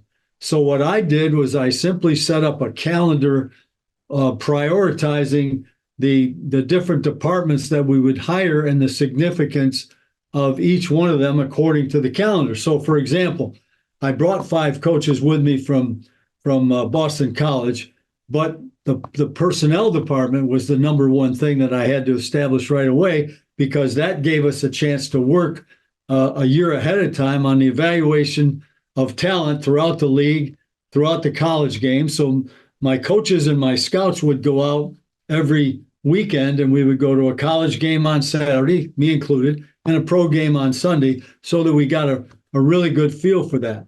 And then as time went on, I was able to visit, franchises, to visit teams. And in so doing, I gathered information about, Art Modell drove up next to me in his golf cart and said to me, "Tom, you got your team picked." So I was there watching everything, but Mr. Modell had a pretty good idea why I was there. Yeah. And so it was you and the Panthers at the same time. Was there any rivalry there? You just wanted to stay one step ahead, or were you guys checking in with each other? Well, we didn't check in with each other, but we were definitely rivals. And that they built theirs. Bill Polian was there right away, but the head coach wasn't hired until Dom wasn't hired until a year later. I was hired, and I had personnel right away in 94. Yeah. Mm-hmm. The Jaguars run was incredible. You go to 2 AFC championship games, and you have had in your career, obviously everyone thinks of the 2007 Super Bowl being 17-point underdogs and beating the Patriots, but the divisional game in 96 against the Broncos, because that was the Broncos team that then went and won 2 Super Bowls right after. So that was a Super Bowl team. You go into Mile High with the Jaguars, second year as a franchise, and you beat the Broncos as 12-point underdogs. What is it about those spots where you are such a big underdog and everyone's saying they got no chance? What do you tell the team beforehand? What are you thinking? And is there a part of you that's like, we might be in trouble today, or is it just, hey, we got to just do our thing and we might have a shot at this? Well, what it is for me, it's the competitiveness part of it. Go ahead and tell me I can't do something. That's what I always taught my team. Go ahead, tell me I can't do anything. And if you remember, okay, you go to 96 as an example. I mean, nobody gave us credit for anything. Yeah. I mean, if you remember what Woody Page said about us, he called us the Jaguars. You remember that? Yes. Yeah. And that was, of course, plastered all over our building. But the way we looked at it was, and if you remember, we had to beat the Falcons to get in. We beat the Falcons on the week 17, where Morton Anderson missed a chip shot field goal. Actually, when he slipped, you could see him slip and missed, and we got in. And then we decided, hey, and I could see the players growing and thinking, you know what, maybe we are pretty good. Maybe we are. And so we got in and we talked about winning and went to Buffalo, played, against a great personnel package, if you will, with Jim Kelly and the Buffalo Bills. And we were able to win there. And on we went to Denver with John Elway and Mike Shanahan. And, if we don't beat them there, they're going to win 3 in a row, as you guys know. Right. But in that game, there are so many things. And you saw Jimmy Smith and you saw Mark Brunell scramble and run and do all those kinds of things. And I'll remember, we took the lead late in the game with significance. And I said to Dick Geron, our defensive coordinator, because Elway was going to score in a 2-minute drill. I mean, that was the thing they did incredibly well over all the years. And I said, Dick, they had no timeouts left. I said, they can score, but make sure they score under 2 minutes. And sure enough, that's how it happened. And so we recovered the onside kick and the game was over. We just knelt down. Yeah. But it was one of the real important things to remember about that game, not only the fact that we won against a very, very good football team and an outstanding coach, is that when we returned from Denver, the pilot, I could tell he wasn't really going to the airport. He was heading around. And what he did is he flew over the stadium. He banked the plane. We looked down, there's 35,000 people in the stadium at 2:00 in the morning waiting for us to come back. That's incredible. Those are the kind of things you remember. Yeah. That's amazing. Didn't they throw a parade for the Jaguars too before the franchise even kicked off? I think they did. They had a parade. And if you'll remember when we signed our first 10, they were right off the street. Yeah. The Sunday morning newspaper, you'd have thought that these were the saviors of the world. And there were some good football players in there, but they were guys that were street free agents, and we signed them early. Yeah. You were talking about the best way to get you to do something is by telling you that you can't do it, using like the bulletin board material. I heard a story about Jerry Jones and the Dallas Cowboys. I think it was 2008. He might have given you a little bit of bulletin board material before that playoff game. He might have promised his players some tickets to the next round of the playoffs, and you found out about it? That might have happened. Yeah, that might have happened. But I think the thing you need to remember first is that, the 2007 season is a remarkable season. If you'll just drift back to that. At the end of 06, they wanted me, the media wanted me out of town. They wanted to fire me. Everybody said, get rid of Coughlin, get him out of here, blah, blah, blah, blah. And so I did a lot of things much differently. But one of the things that I did do is I hired Steve Spagnuolo. And Steve was with the Philadelphia staff. Andy Reid was congenial enough to allow me to interview Steve. And I knew we had a connection. We had both worked for Jack McNell. Steve worked for Jack over in NFL Europe. I worked for Jack in Boston College. I coached Doug Flutie. So there was a connection there. So we hired Steve, and Steve was our brand new defensive coordinator. And I really felt good about the direction that our team was going in preseason. We had a leadership council. Strahan was going to retire and came back, but we promptly went out and gave up 80 points in the first 2 games, and we're 0-2. So when we go to Washington in week 3, if we don't beat Washington, they're probably going to fire me then. But that was the way the whole thing started. It ended up, remember, week 17 when we played the undefeated New England Patriots, who were going for a 16-0 season. And it was one heck of a football game. We played our starters. They played their starters. Of course, everybody said, you can't win, you can't win. We lost 38-35. We had the lead in the fourth quarter, but it was a great football game. Yeah. And I went in, and the next morning when I came into work, there was a light on my voicemail, and I listened to it. It was John Madden, and John Madden was telling me how he was so proud of what we had done. He said the NFL is about competition. It's about winning. It's about playing. It's about playing your best. You don't rest players. You don't do that. This is the greatest thing that's happened to the NFL in the last 10 years, and I hope they realize it over on Park Avenue, that kind of a thing. Mm-hmm. So and Fox had the Super Bowl that year, and they had every game going in. Not one of the Fox experts ever picked us to win any game. Yeah. Starting in Tampa, of course, then going to Dallas, obviously. That was the second round. But when we got there, what you just mentioned, it was true. In other words, Jerry had put 2 tickets on each player's stool in the locker room for the NFC Championship game, which would have been at home there in Dallas had Dallas won. We found out about that, and of course, I just subtly mentioned it to my team, and that gave them a little extra incentive, if you will. But it was a heck of a football game. And if you remember, we scored just before the half. Kevin Boss, Eli to Kevin Boss gets it out to midfield, and eventually Amani Cooper, who had a great game, started the game off with a 50-yard touchdown with a catch of nothing more than a curl route, spun out of a tackle, went on and scored. But when we tied at 10-10 at halftime, that really was a little bit of a dagger. And we came back out and eventually won the game. But Dallas had beaten us twice during the regular season. Yeah. Yeah. Hard to beat a team 3 times. Did you get those tickets from the Cowboys players? You're not going to use those? Yeah. They weren't. Yeah, they didn't mail them to us. So I want to talk about more of that run, but you mentioned something there that I find fascinating. Obviously, it was talked about a lot, but the 06 season, they want you fired. Right. You have to take a little bit off your fastball is basically what it was described as. Maybe don't be as difficult on the players.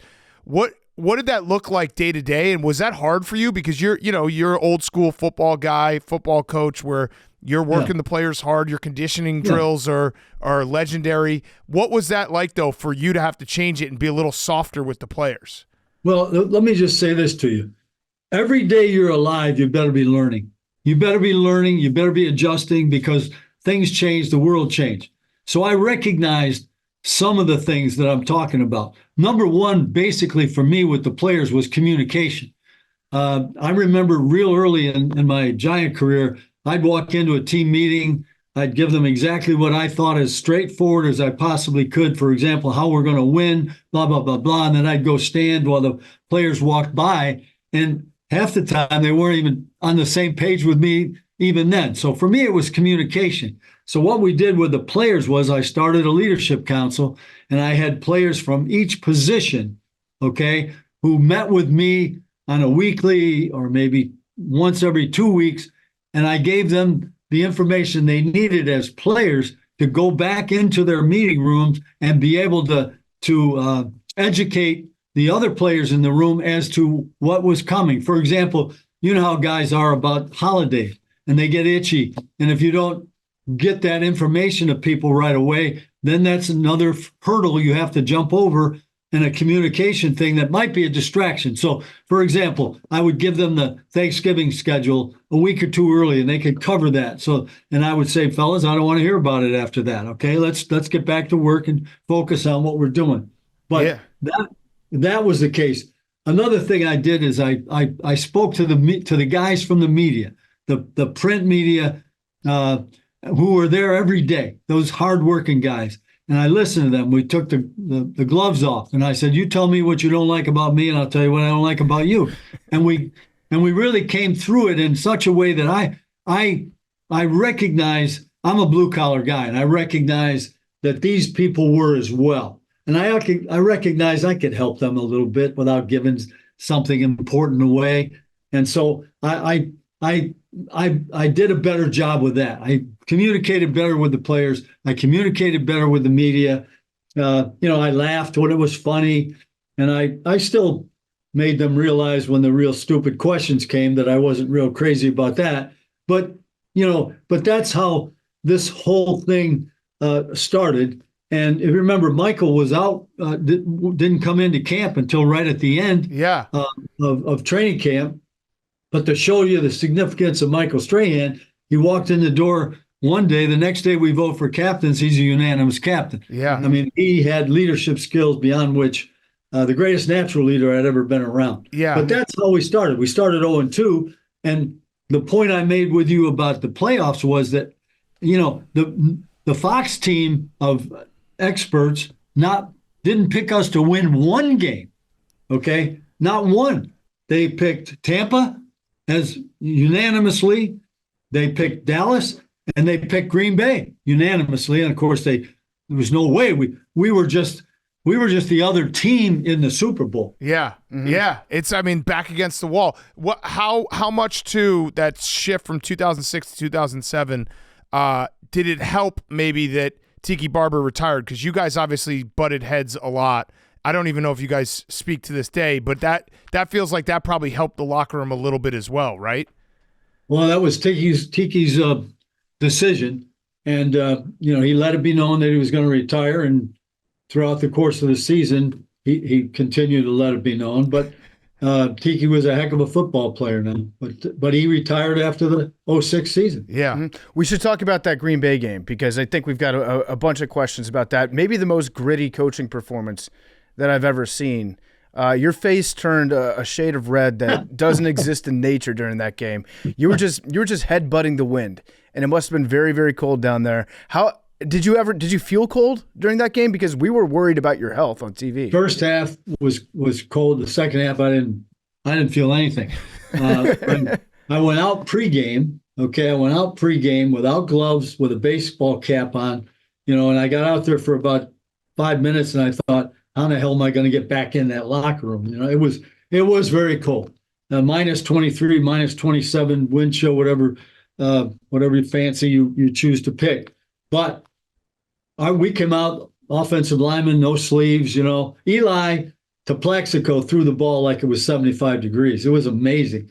But one of the real good stories was in the first half. I called Lawrence Tynes over next to me, and we didn't look at each other. We just looked at the field, like we were. And I said, Lawrence, can you make a 46-yard field goal? He turned around and walked away from me. So in the fourth quarter, you guys remember, we actually missed 2 field goals. He missed one legitimate. There was a bad snap on another one. Okay, so that was one of those deals. Well, the game goes to overtime. We have the coin toss. They get the ball first. Brett Favre throws an interception on the first play. Corey Webster's got great hands. He makes the interception. He runs the ball back a little bit, not much. We don't gain a yard. It didn't seem like we gained anything. It comes to fourth down. I don't say a word. I look at Lawrence Tynes. Lawrence Tynes throws his cape off, runs out on the field. I yell, field goal, field goal. The field goal team goes out. The coaches in my ear, my headset are saying, "No, coach, don't do that. If he misses, look at the field position they'll have." It could have been a 55-yarder. He hit it so well. Now you remember this, and you've been in the backyard as we all have. That ball was as hard as a rock. Yeah. Okay. Yeah. That ball was as hard as a rock, and he hit it that well to put us, in the Super Bowl. So after the game, did you seek medical attention? I would have been like, somebody help coach out. Like, let's get some. No, but I got a lot of people that that were interested. If was it, to what degree was my face that red? Was I frostbitten and all that business? It looked like it was melting. Yeah. How long did it take to thaw out? Well, I probably till we got on the plane. I mean, we were in there with chicken noodle soup and all that stuff right afterwards. But of course, we had the Fox group in our locker room celebrating the team that was going to go to the Super Bowl. Yeah, that warmed me up. Winning that game warmed me up very much. Yeah. And then going into that Super Bowl, obviously the 18-0 Patriots. There were comments.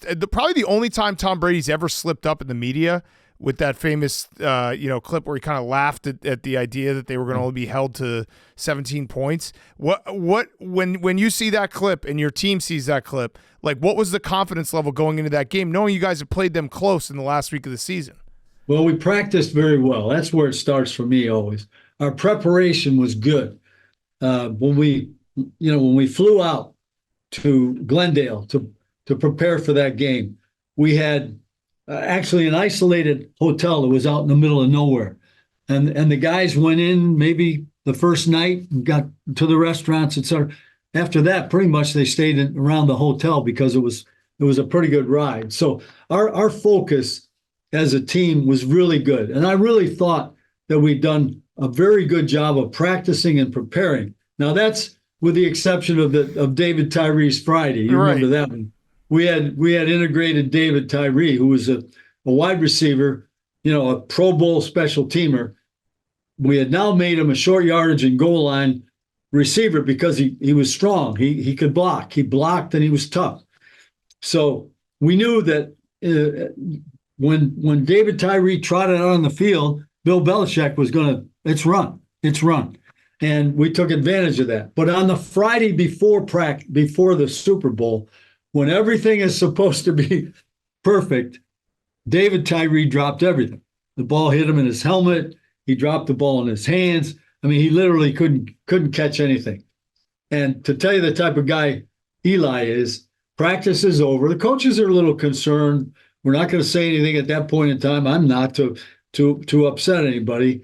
But Eli goes over to David Tyree, puts his arm around him, and he says, "David, we know. Forget about practice today. We know that when we need you, you'll be there." And that was an interesting sidebar. Yeah. But we practiced very well. We were prepared. And I felt mentally our guys were in a really good place. Even the Saturday before Sunday Super Bowl, the guys were kind of with their families around the pool, spending time together, enjoying themselves, not too far from the thoughts about the game as well. Our meetings that night went very, very well. So, I felt really good that we would play a good football game. Now, I don't know the outcome. And obviously, the 17th game of the year, the 38-35, was nowhere near what this game was going to be like, because this game became a defensive battle, a battle of field position, a battle of taking advantage of one another. And we had a turnover early. You remember that ball was a little behind Steve Smith and it tipped it up in the air and they intercepted it. We were on our way in at that point in time, but it was a back and forth.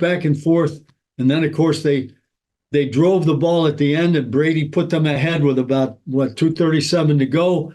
And that's when that drive started, where the David Tyree catch, the great catch. And people want to make light of that. That was a great catch, because physically, if you remember the position he was in, with Rodney Harrison, a big, strong safety, behind him, and Tyree is up high in the air to catch it. One arm gets stripped away, pins the ball against the helmet with the other arm, goes down with Rodney across the back of his knees, doesn't let go of the ball, secures the ball, which was truly a great play by Eli, getting away, number one. Then when you throw the ball down the middle of the field, if it's overthrown, it's going the other way. David Tyree makes the catch, but we're not in the end zone yet. We need a touchdown. Yeah. We need to drive the ball in. Steve Smith on 3rd and 11, just getting enough for the first down. Then the all-out blitz. Eli sees it. He tells Plaxico, "I'm coming to you if it's single coverage now." Plaxico, who's got the bad knee, I didn't even know he was going to play. Right up until the time when I had to turn the inactive list in, I didn't know Plaxico was going to play. And Ronnie Barnes takes him out, works him out, comes in, he says just a couple words, he's going to play. Play. Boom, we're on the field. And that fact he was out there causes them to play the game that they had designed based on his effectiveness, obviously in the Green Bay game. So that helped us just having Plaxico on the field. And then he made it was actually a sluggo move on an all-out blitz. It was an all-out blitz. Patriots were coming with everybody. Ball's in the air. From my vantage point, I'm saying, was this ball ever coming down? Can this ball get down quick enough for us? They can't recover. And sure enough, it did. And we still had just 35 seconds. Brady had the ball. The game is not over, fellas. Yeah. And he almost found Moss downfield on that deep Twice. ball too. Yeah. The rocket throw. Okay, we'll get back to Tom Coughlin in a second. This episode of Pardon My Take is brought to you by Call of Duty Black Ops 6. Black Ops 6 has so many new features and even more exciting content. You can dive into a mind-bending single-player campaign, best-in-class, multiplayer and round-based zombies, which we're all so excited for on October 25th. Our entire office will be playing Black Ops 6 and likely have guys streaming all day. We anticipate this game to really lower the productivity over here at Barstool, so the replacer will really have his work cut out for him.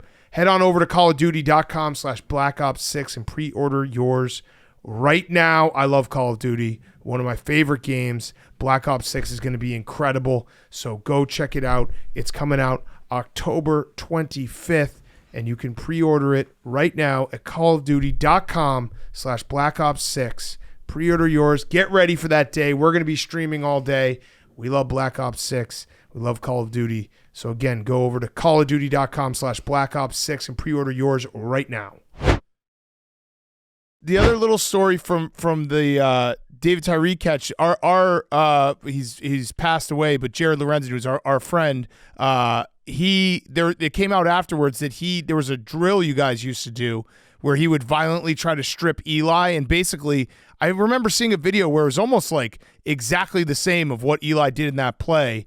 Those are just the little things that you as a coach are like, we have to practice these moments even if they'll never come up. That's right. Ball security is number one.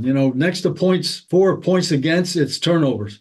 Those are the two things. But, just being in position to secure the football. And you see it today. You see the number of people that are going for the punch out, knock the ball out today. It's a big theme in the league right now. But yeah, anything we can do, the high and tight principle for our runners and receivers once they catch the ball. And the quarterback being in a position where those both two hands remain on the ball until you're ready to release the ball. All of those things, the little details, over and over, the mundane, over and over and over. You never know when it's going to be the factor in a game, and obviously in a game that close against that was a great football team. Yeah. Guys, they were the greatest offensive machine in the history of football. Yeah. So every little thing that you could do to help secure the opportunity to win, you had to do. So right around that time, actually that entire season, one of the ongoing storylines was the Spygate thing with New England. It was like every week there was a new development about it, right? So going into the Super Bowl, did you take any different precautions with your practices? Were you like looking at every camera that was around, checking the sky for drones? Were you different? Was it a different sense of like preparation in terms of keeping an eye on that? You remember, we practiced at the Cardinal facility. Okay. The Patriots were somewhere else. And there's built-in privacy in a pro, operation. So I wasn't worried about that. I thought we were secure. Yeah. So talking about today's NFL, obviously you can list like the top quarterbacks, but is there a quarterback you watch that you're like, man, I wish I could have coached him, or a guy that you see that maybe is up and coming that you're like, that's someone special? Well, there's, obviously if you're watching football, you're always thinking about, this person, that person, whatever. The thing today in a lot of circles is the running quarterback. Mm-hmm. Okay. But the thing that I see, and has always been the principle for me, is, and you remember, we're just thinking about the London game here a little bit ago, and Eli had a running touchdown in that first game in London. You remember in 2007, we were the first team to play over there against the Dolphins. But if you watch how Mahomes runs, he doesn't run until he has to run. He doesn't want to run. He wants to run to throw the ball, to have more time to throw the ball.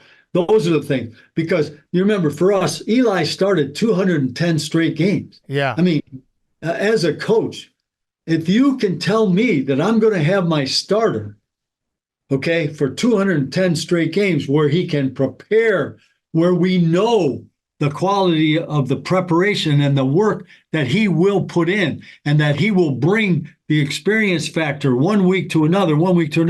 That's what pro football is really all about. You worry to the extent that if a guy, you're going to take hits in the pocket, big time hits in the pocket. The quarterback's protected today better than ever. I get it. I was a part of that. I wanted everything. I wanted the quarterback protected.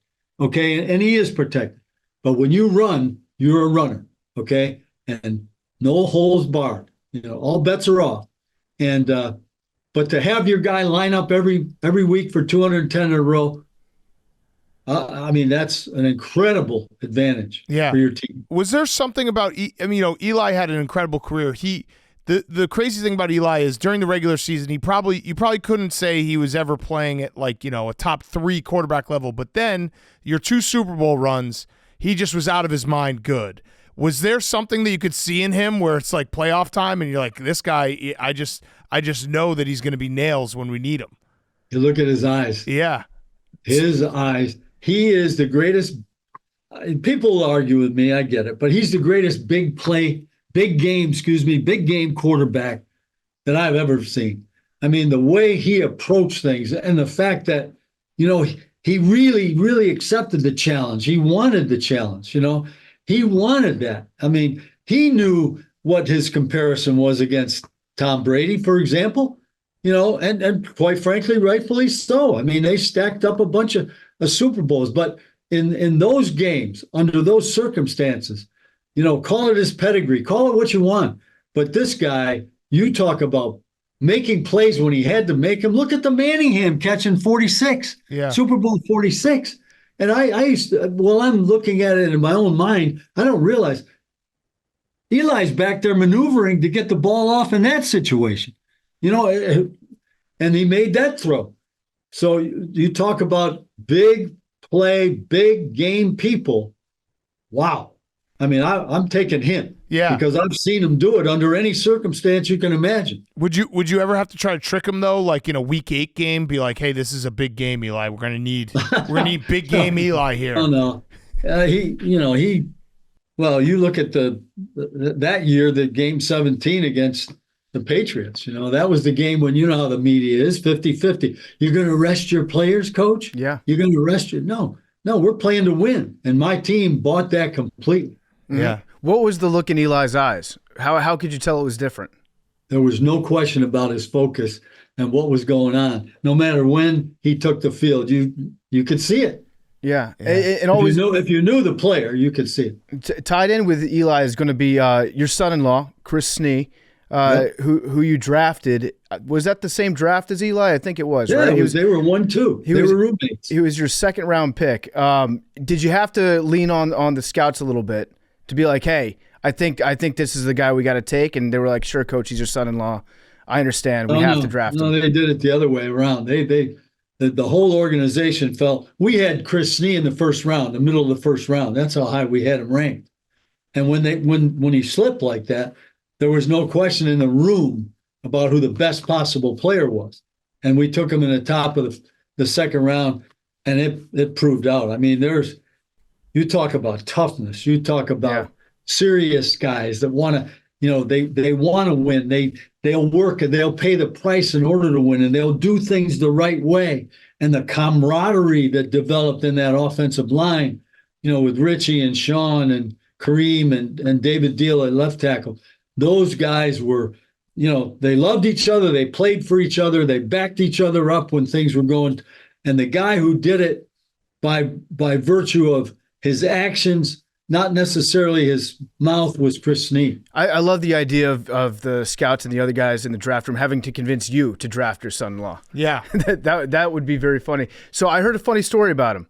I heard that sometimes during maybe a week where you weren't so happy with the coaches, with the offensive line, that they would ask Chris to bring your grandkids into the facility because they knew that it would soften you up and you wouldn't be so angry. Did you know that you were being manipulated? No, I did not know that. But I know that during preseason, they would be there a lot of times where I'd get to, throw the ball with them and roll around in the grass after practice. Yeah. I want to go back real quick. In the beginning of your coaching career, you were on that Parcells staff that won a Super Bowl for the Giants. Belichick's on there as well. Was there, when you're there in that moment, this is before Belichick becomes Belichick, did you know that he was special and there was like the way he coached his defense he was going to have this career going forward? Like, can you feel it in that room? He was a great football coach. There was no doubt about that. I don't care how old he was. He was very thorough. And as a defensive coach, he coached the secondary, all right? And I had the receivers, and we worked together a lot.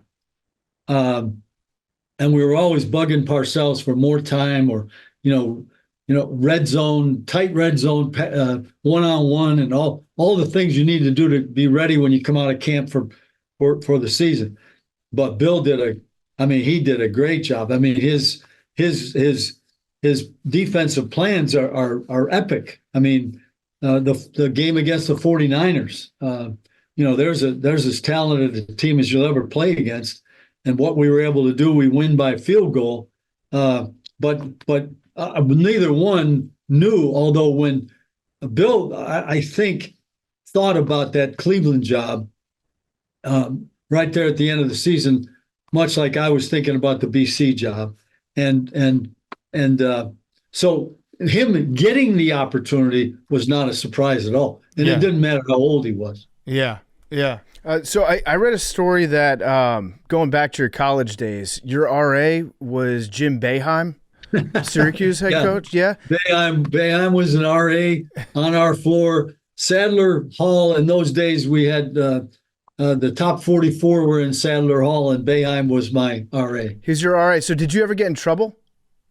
No. You were a good student. Never had to played worry about him. against him in high school. Yeah, how was that? In high school. How did that game go? They drilled us. He was a senior with a really good basketball team, and we started 3 sophomores coming out of my high school. Now the interesting thing is that they were a double-A school. Lions was a double-A school, and I don't believe they won the sectional. We were all sections in New York State. It was Section 5. They would get beat, and we won the Section 5 Class A 3 years in a row. Yeah. It's just funny. Jim Boeheim's one of those guys I could never imagine being young. But I could always imagine him being an RA. Yeah, that's perfect for him. That's a good one. Yeah. I'm not sure that, he's legendary about his shooting ability, especially, in high school. But he prided himself as a defensive coach, and he was a great one. That 2-3 zone, which probably was everything, depending on what you did. Yeah. It was him. I got a weird question, and this might be because it means more to me than probably anyone else in the world. Do you remember when you were on the head coach of the Jaguars, do you remember the kid that got his head stuck in the statue? No. Okay, all right. I do it wasn't you, was it? No. We actually interviewed him like a couple months ago. Again, I remember the buzz about it, if you will, but I don't remember. I didn't see it. No. Okay, all right. But you remember maybe hearing about it, being like, hey, a kid got his head stuck in the statue. So wait, but you were in charge of everything from the ground up with the Jaguars, so that statue you signed off on. Yeah, you got that kid stuck in the statue. You built a death trap. I got the kid stuck, yeah. I was hoping it was a good luck charm. Yeah, no, it wasn't. I don't think it has been. No, not necessarily, yeah. So I also read that you went on a USO tour with Jeff Fisher. Was that after the Music City Miracle? Well, that was in 08. That was in 08, 09, right in there. Yeah. Yeah, okay. We went, I was General Raymond Odierno, the commander-in-chief of the Iraqi National Force, was a good friend of mine, a Giant fan. Mm-hmm. So I was originally going to go with General O over to Iraq anyway, but it became a USO trip. So it was Bill Cowher, it was John Harbaugh, John Gruden, Jeff Fisher, and me. And it was a great, great experience for all of us because, the word was, the troops, the troops were great. They had great morale. And on the 4th of July, now President Joe Biden, who was vice president at the time, came over. That's why all 5 of us were in one room. We were in one of those palaces, and we were in a big room, like bunk beds, except there was one double bed. I said, I'm taking that one. They all laughed, but I got it. Fisher had to sleep over by the door because he snored so loud that nobody could stand him in the room. But we had a really, really great experience. We listened to Biden and President Biden and General O as they made citizens of 257 soldiers that were in our uniform, but weren't even, how about that one? Yeah. Weren't citizens yet. So that was the 4th of July. We went to Mosul that had just been bombed the day before. And I'll never forget, they met us on the tarmac. The tarmac was 112 degrees that day. We land, we get out. They said to me, why don't you go with Coach O? With General Odierno. So I get in the car with the general, and that the place has just been bombed, and I'm thinking to myself, is this a good idea? if they're going after somebody, they're going after the big guy. I'm in the car with them. Maybe not my best call. Yeah. That's just such a funny visual to me. Is the group of you guys, you, Gruden, Fisher, the whole squad, and you were hanging out in Saddam Hussein's palace, right? Yeah. Oh yeah, that's where we stayed. In the same room. There were 7 of them. We stayed in one of them. Yeah. I mean, the amount of football you've seen and stories you have, it's incredible. I got one last question for you. It's a rowback question. This has been so much fun, Coach. RHOBACK.com, promo code TAKE, 20% off your first purchase. Q-zips, polos, hoodies, joggers, shorts. Rowback.com, promo code TAKE. I mentioned it at the start. You should be in the Hall of Fame. I don't know, has that something that you've, obviously have in the back of your head, but are you like, hey, what's going on here? Because we talked about the Jaguars starting a franchise, 2 Super Bowls with the Giants, going even through like some of these playoff runs where you guys were underdogs, maybe one of the best underdog coaches ever. Is that something that you think about, Don't forget those two AFC Championship appearances are in the first 5 years. Yeah. Also, the Jeff, we mentioned Jeff Fisher, but that was tough that year that you guys went 14 it was 99. 14-2, and the only losses were the Titans. Yeah. We were 15-2 when they beat us in the AFC Championship game. Yeah, he had your number. Does he remind you of that? He had your number that year. No, he doesn't remind me, but I'm aware of it. Yeah. He doesn't have to remind me because, to be honest with you, that's one of the most disappointing things that I have in my briefcase is that one. We were up 14-10 at the half. Yeah. We fumbled a punt right before the half, and they kicked the field goal. Yeah. They may have scored, but anyway, we came back out in the second half, and they had their way. Yeah. You should be in the Hall of Fame. Big Cat's right. Let's get people talking about that. And you also your foundation, which does incredible work. Can you tell everyone about because you've always been giving back. So the Coughlin Foundation, which we should at least mention. What are you doing today with it? I appreciate it if you mention it. We just had our major fundraiser in New York at MetLife Stadium, our 20th, what we call Champions for Children's event. The foundation is 29 years old. I started it in 1996 when I was in Jacksonville. When I was at Boston College, my very first year at Boston College, my starting strong safety was a young man by the name of Jay McGillis. Tough kid, came from Brockton, Mass. Great family, mom, dad, siblings, the whole deal. We come back from Syracuse, I think it was our 9th or 10th game, and the trainer came to me and said, I don't think Jay can play this week. I said, why not? He said, well, he's not feeling well, and his throat is all swollen, and we can't. And I said, well, can we get him better? And it wasn't a sore throat, and it wasn't the mumps. It was leukemia, and it was a ravaging form of leukemia. July 3rd of 1992, we lost Jay McGillis, and it was a crusher for our whole team. But the experience that they went through, and as close as I became to the family and watched what the family went through, one of my linebackers, Mike Panos, came to me and said, Coach, we got to do something for the McGillis family. They're at the bedside of a sick child, and they're not able to pay any bills. They can't do anything. So I said, okay, sit down, Mike, let's talk about it. And we came up with a plan where the players went into the community and got pledges for maximum lifts. So in those days in college football, in the spring, we'd do a max bench, squat, power clean, the whole deal. So they went out into the community and they got pledges. We raised $50,000, we gave the McGillis family a check for $50,000 at halftime of the spring game. Well, the idea was implanted in my mind, Judy's and mine, that if we ever had a chance to give back, we would give back in the name and the image and likeness of Jay McGillis. And so in 1996, we started the J Fund Foundation, which has as its objective helping families who have a child with cancer. And we've done it for 29 years. We have helped over 5,800 families, and we've to the tune of over $28 million. And we continue because the fight is ongoing. The battle does not get accomplished. It's an everyday battle and struggle for these families, because when they hear those words that your child has cancer, the whole world changes for them. Yeah. If there are two people in the family are both breadwinners, one has to stop. Yeah. Okay. Because someone has to be at the bedside of the sick child. So, but this is what we do.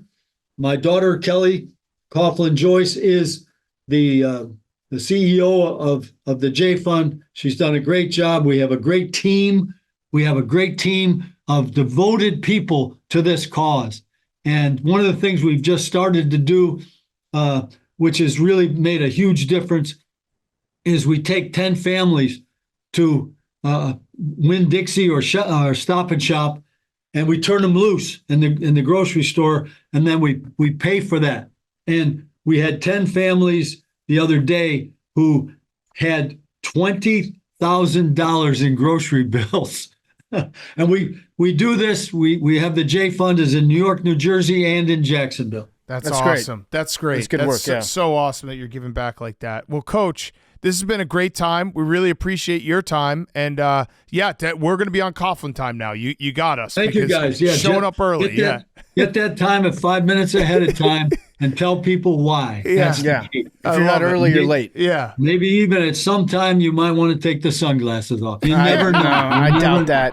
Now you're going too far, Coach. I'm in your doghouse. I love it. You're right. All right. Thank you so much, Coach. All We right, appreciate guys. it. Thank you. All See right. ya. Have a good day. Coach is brought to you by Black Ops. Black Ops is one of the most exciting of Call of Duty's sub-franchises. It's a spy thriller, cinematic campaign. Best in Class is back. Black Ops multiplayer, return of round-based zombies, Vault Edition incentives. It's all here. It's all back.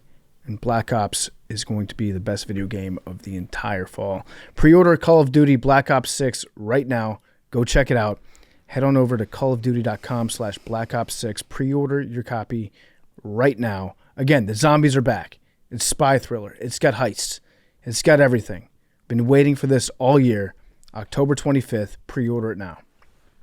Okay, let's wrap up. We got FAQs. Henry. Hey, Slimming Cat, Low-Key, Genius, PFT, Hanky Panky, and Maxie. Just wanted to say thanks.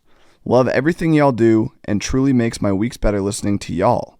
Question: what's the biggest miss y'all have had? Like a chance to interview someone that you had to say no to and haven't got the chance again yet?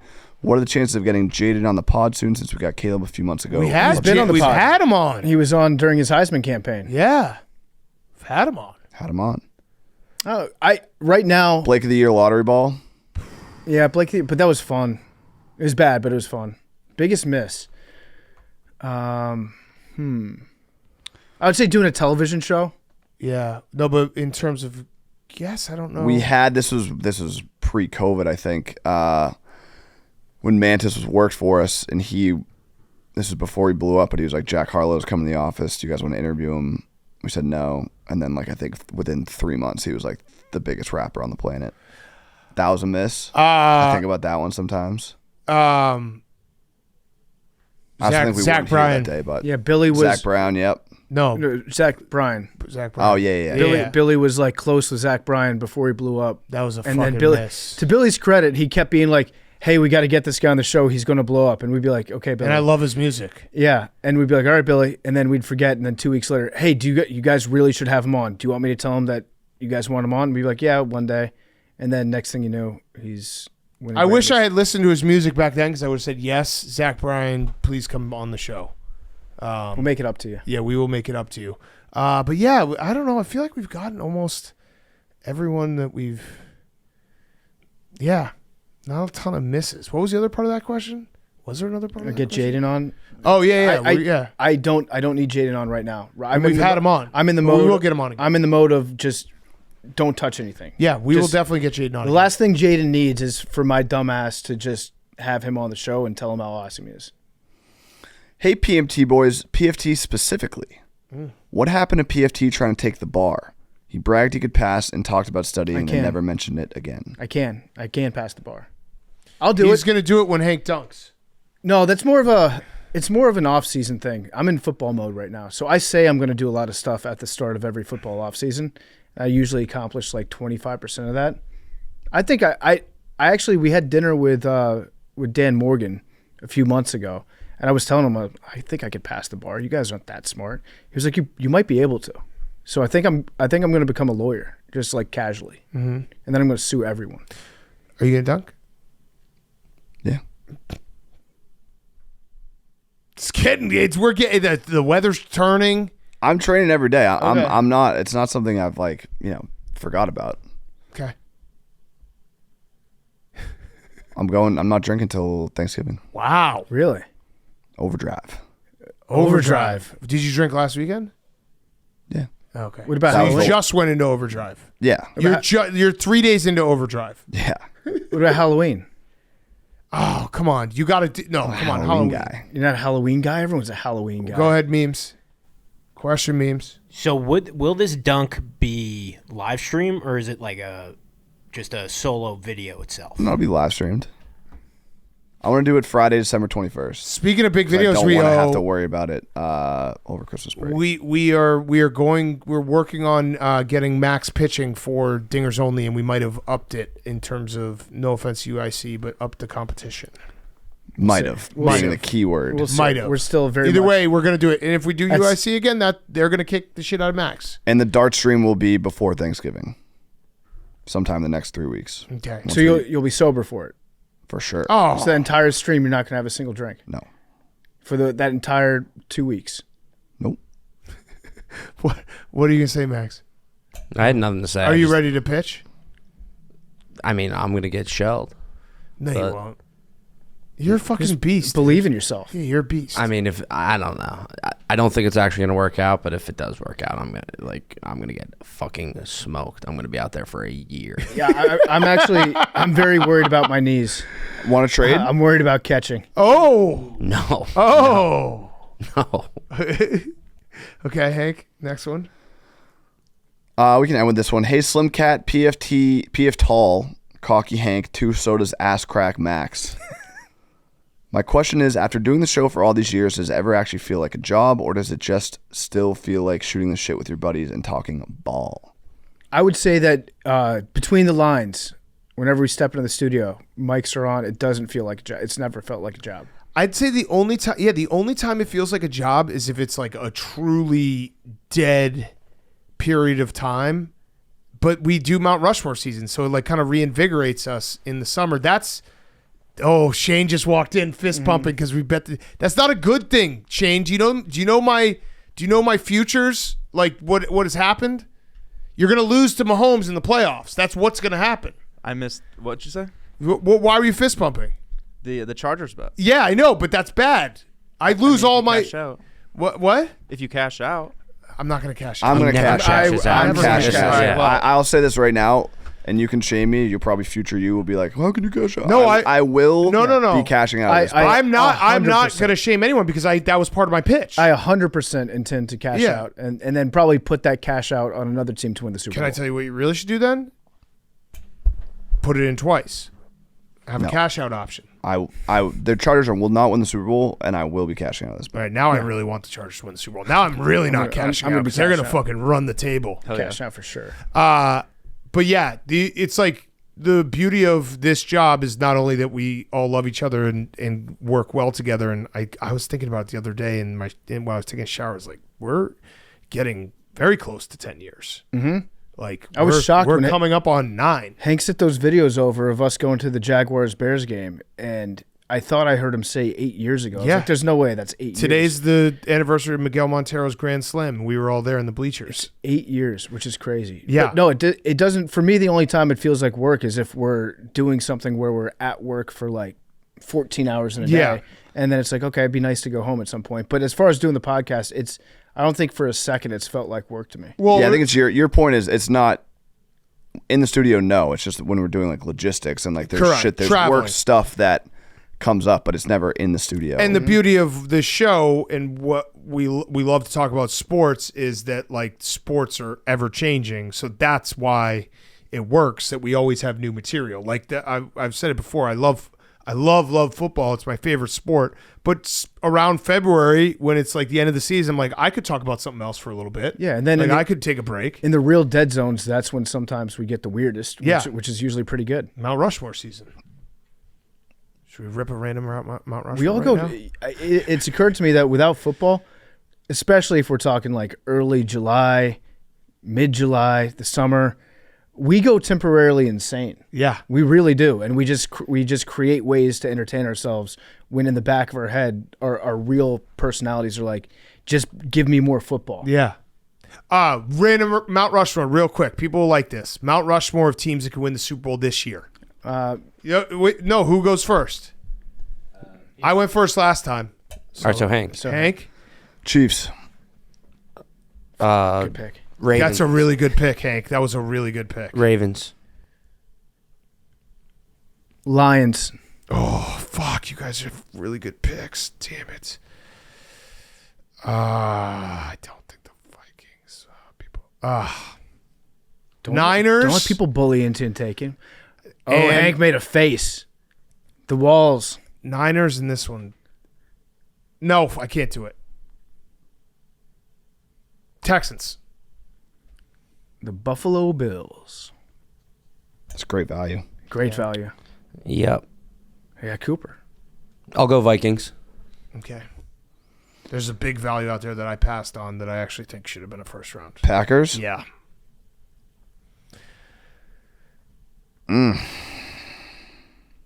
It's a good Mount Rushmore. Fuck it. Bengals. Oh, I love it. Eagles. Somebody. Do you want to know? Somebody laughed. Do you want to talk about the odds? Because the Eagles are currently 16-1 and the Commanders are 30-1. So Okay, cool. that was a good laugh. Good. I'm glad you enjoy looking at odds. We were talking about value. You certainly have. We were talking about. You've had a lot of. We were talking You had a about lot of value. fucking confidence Talking in about your value. Eagles, Max. Yeah, no, but I mean, you're not in a position to be laughing yet. I'm laughing. You haven't been. We're all, you haven't been in the playoffs I'm laughing. in Hey, a for decade. For the record, I'm laughing. This is a good Mount Rushmore. I'm laughing, Max. This is a good Mount Rushmore. 30-1. Take Yeah. it. Laughing. Take 30-1. I'm not going to take it because take I 31. don't agree with you. I'm laughing. It's so funny to me. He's laughing. Okay. Clip this. Who are you saying that to? Just world. Clip this. Clip it. Okay. Clip it, world. Yeah, actually, yeah. Please clip it. Please clip it, and then we'll update this. We'll update this argument at the end of December. When neither You know of our what? teams Clip make it this. out of the first round. Clip Probably this too. And Max, Yes. Max is probably 100% correct. We're both going to lose in the first round of the Yes. playoffs. We'll be like, remember when we yelled at each other about which I like was better? that. Yeah. Okay. We took the Niners. They've been off the board. Huh? Oh yeah. Did anybody take the Vikings? Yeah. I think you should gotta take the Commanders. Can you put this in whisper font? Commanders. Okay. I will not. All right, Jets. There you go, memes. Jets and Chargers. If you didn't pick the Chargers, Yeah, I would immediately cash out. That would have been so funny if one of you said Chargers. Was like, dude, no chance. I'm taking the NFC version of the Chargers, the Atlanta Falcons. And I'll take the Bucks. I mean that was Pug. I mean, I'm just looking at the odds. The Bucks have the next best odds. Give me. I think Rusty's going to turn some things around. Give me the Steelers. It's a good. They got good a good value. defense, Super Bowl winning experience, Good value. Super Bowl winning experience at head coach. Wait, what do you mean Super Bowl winning experience? Who on the team? Russell Wilson. The Bears Oh, would have yeah, been better good point. value there, but Bears would have been better value. Do they have Super Bowl winning experience as a I'm- quarterback and coach? you guys don't understand the word value. We're going off of odds. He's going off odds. Did you not take the Cowboys? No. Oh, Hank. They need a new coach. Tiffany is going to be upset about this. She's trying to get rid. She's trying to get the GM fired. What? Jerry? Yeah. All right. That was a good Mount Rushmore. Just feel we got Contentious. We got to stay in Mount Rushmore shape every now and then. Also, Max, the Commanders made the playoffs was that 2020? Yeah, they did. Heineke, he covered against Tom Brady. We beat you guys in week 17. Bears also made the playoffs that year. Cool. That's kind of crazy that we both made the playoffs and we both were like, there's 0% chance anything happens. Yeah. Whatsoever. There was also when I picked the Eagles, there were not a bunch of good teams left. Jets, Chargers. Yeah, it wasn't a crazy time to pick the Eagles. Davante Adams, bro. It's crazy when you take into account what you've been saying about the Eagles for the last 2 weeks. But at that point, when you go to the third round, Yeah. you're not picking teams that you actually think have a good chance of making. It's also a possibility that sometimes people on the show say things to intentionally stir Max up. Yeah. That's also true, and that I am bad at reading. Yeah. All right, numbers 3. 59. 5. Memes, you want to switch with me? 11. No, I'll stick with 17. Are you sure? I'm giving you a chance. 99 per. Three's now. Memes, you can have 3 right now. Nope, 21. That means a torture chamber. 37. 37. 17. You're never close when you keep saying that. Love you guys.